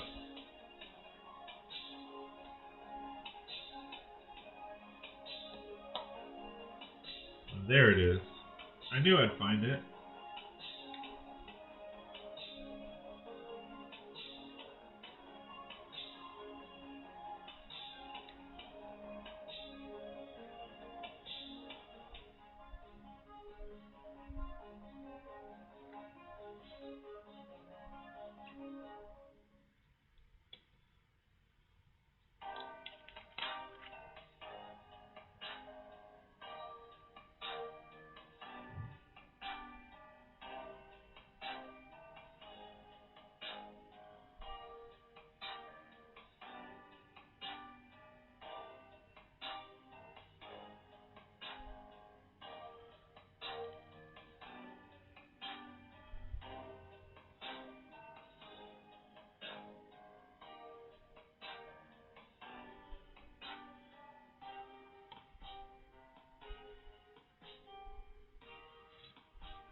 Matt says, so I'm giving thought as to how I want to mod my police station modular initially for what I want to make it.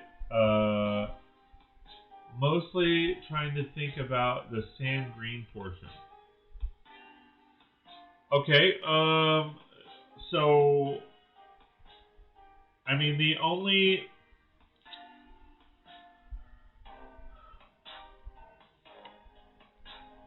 Here's my thing. So I took the sand green out. Okay, I took it out completely. If you saw my short, I put the donut on a donut in a shop in a completely different space.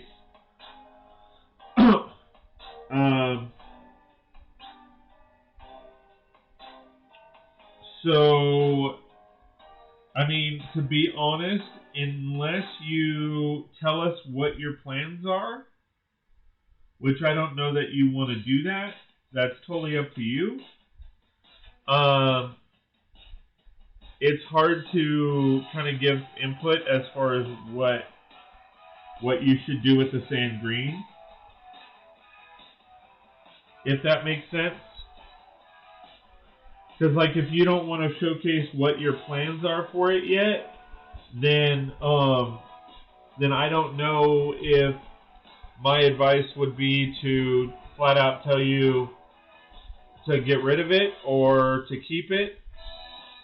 I think I may have last week gonna make it a law firm. Oh yeah. I remember that now. So I would get rid of the sand green altogether from the exterior because I feel the main building has that kind of look. I see that. Okay, so here's what I would suggest: get rid of it on the exterior altogether. And then if you want to use it in the build, use it as interior walls.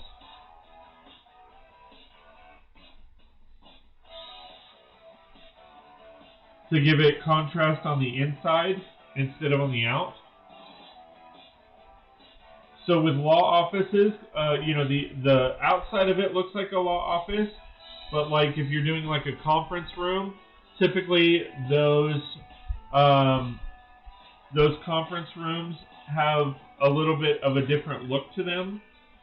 So I would suggest adding the sand green as interior walls, and then that way you keep the same feel of it, but you still get that difference, if that makes sense.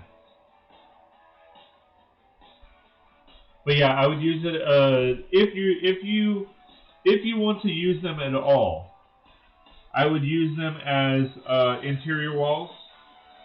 But I mean, one of the reasons there's two reasons I chose to take the sand green out completely. One being that I didn't feel the sand green fit the build, so that's why I turned everything the blue I did. Plus, I had those parts. The other reason is, quite frankly, I'm building the greengrocer in green, and I wanted those parts for that build. So I kind of had two reasons for doing that.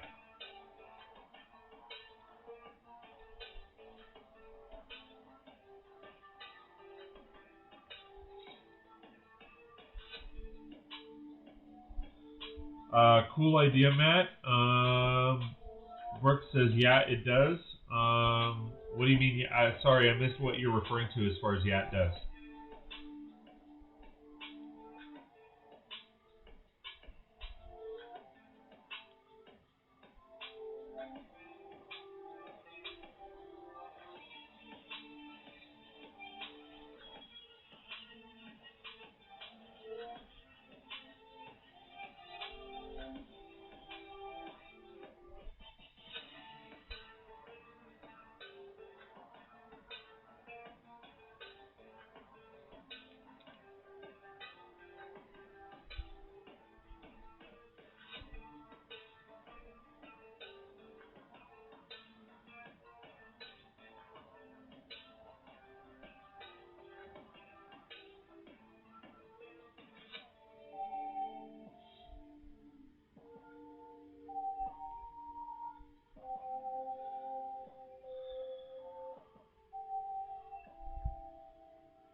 But yeah, that would be what I'd do if I wanted to make that set a law firm.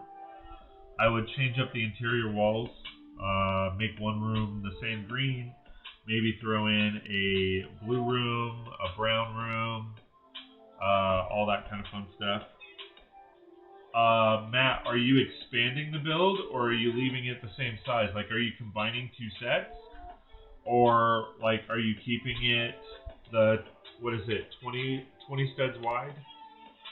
By, I think it's 20 by 20 is the actual building. Or are you trying to expand it?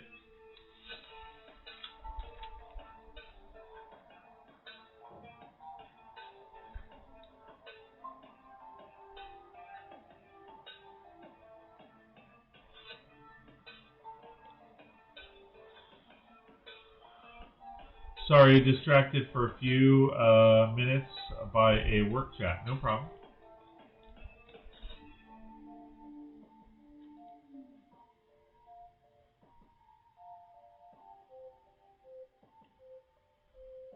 Yes, I am keeping the footprint as it is due to space limitations. Okay. Um, so did you hear what I said as far as what to do with the sand green? So what I would suggest doing is taking the sand green out, and I would suggest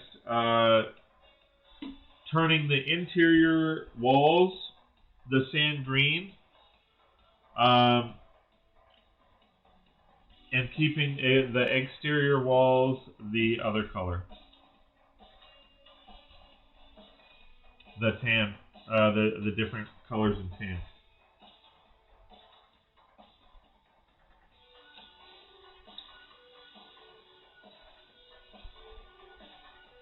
Because a lot of, like, as I was kind of mentioning before, a lot of law offices, they're kind of like they try to be, you know, decorative, or they try to be like, you know, where you can tell that they've brought in an interior decorator of some kind. So a lot of times what happens is, because of that, then you've got almost different themed rooms or different colored rooms. So using the sand green as an exterior or an interior color might be a good idea for you. I mean, that's what I would do.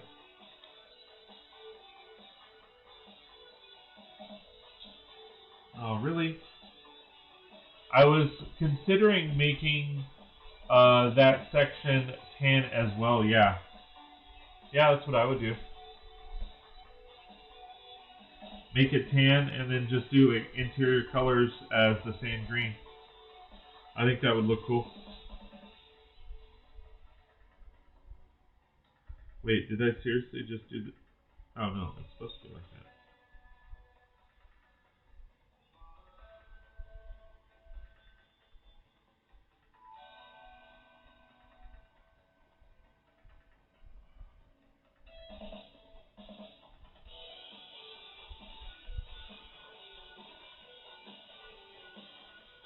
Oh.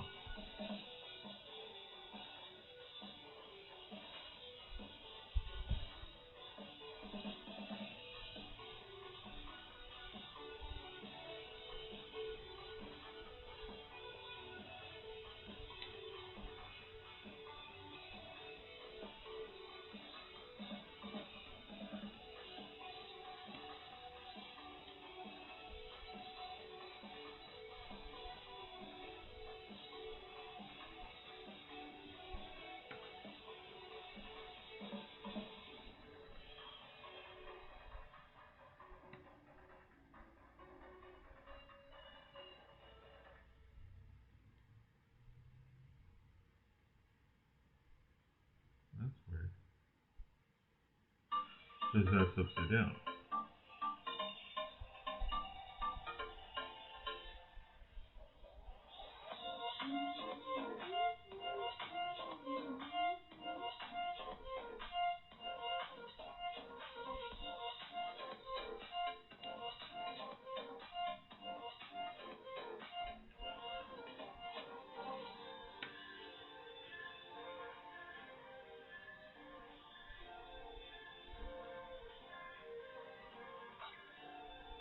I think I'll have to get a few minifigures from Bricklink stores that have suit-style torsos to be my lawyers. Yeah, absolutely. Absolutely.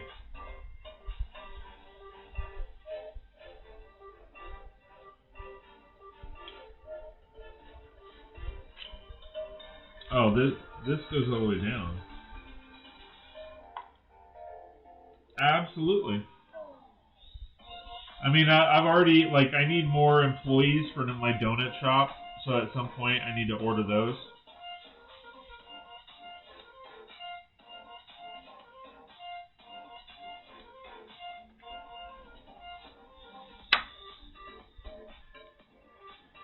Alright, party people, we are done.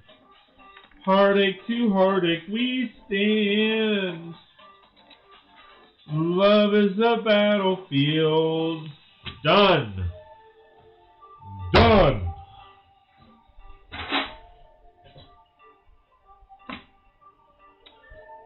Oh, shit.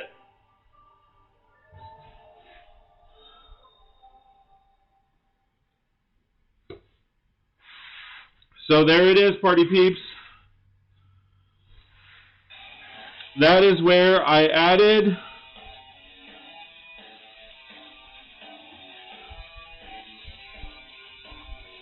Dion says, I like that tiny pagoda. No, I do too. And I like where I stuck it.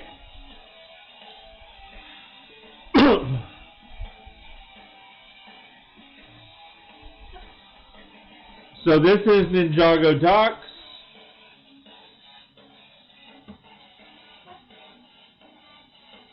It's a little hard to see because of the backdrop. So here's the pagoda. Here's Ninjago City Docks. And I'm not going to move it. But there is Ninjago Gardens. Way over there.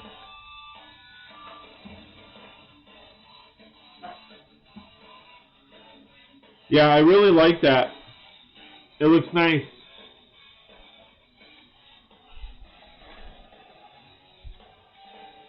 LOL, oh wait, I like that.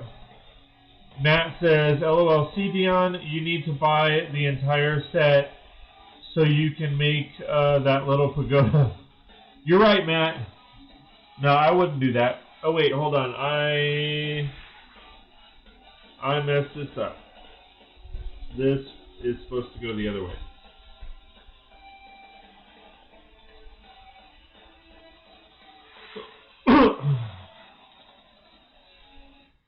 So yeah, that looks good.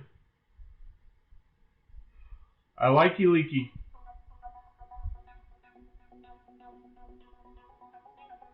I like it a lot.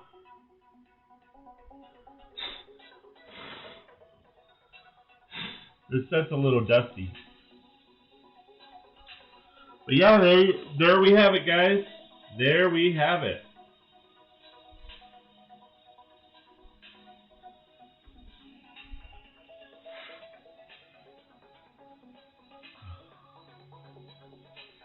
Then I'd have all sorts of cool mock parts too. Absolutely.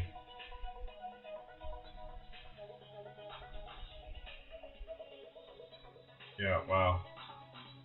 It's really dusty. Unfortunately, the wind blew the door open last night, so it kind of covered everything in dust.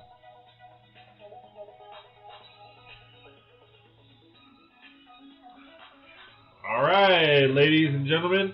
Well, gentlemen. That's it. That's it for this live stream. So I'm going to go ahead and cut it now. Again, thank you guys so much for joining me. Please like, share, and subscribe if you haven't already. Please go to patreon.com/36bricks. That's patreon.com/36bricks, where you can check out some of my Patreon memberships, which include stuff like Discord access, a meet and greets, one-on-ones, all that kind of fun stuff. And yeah, now I got to figure out what I want to do for the next couple live streams. Now that I'm done with that, I think it looks awesome. I love where I placed it as far as the Ninjago connected to Ninjago docks. It looks pretty cool. We will see you later. Let me roll those fabulous credits.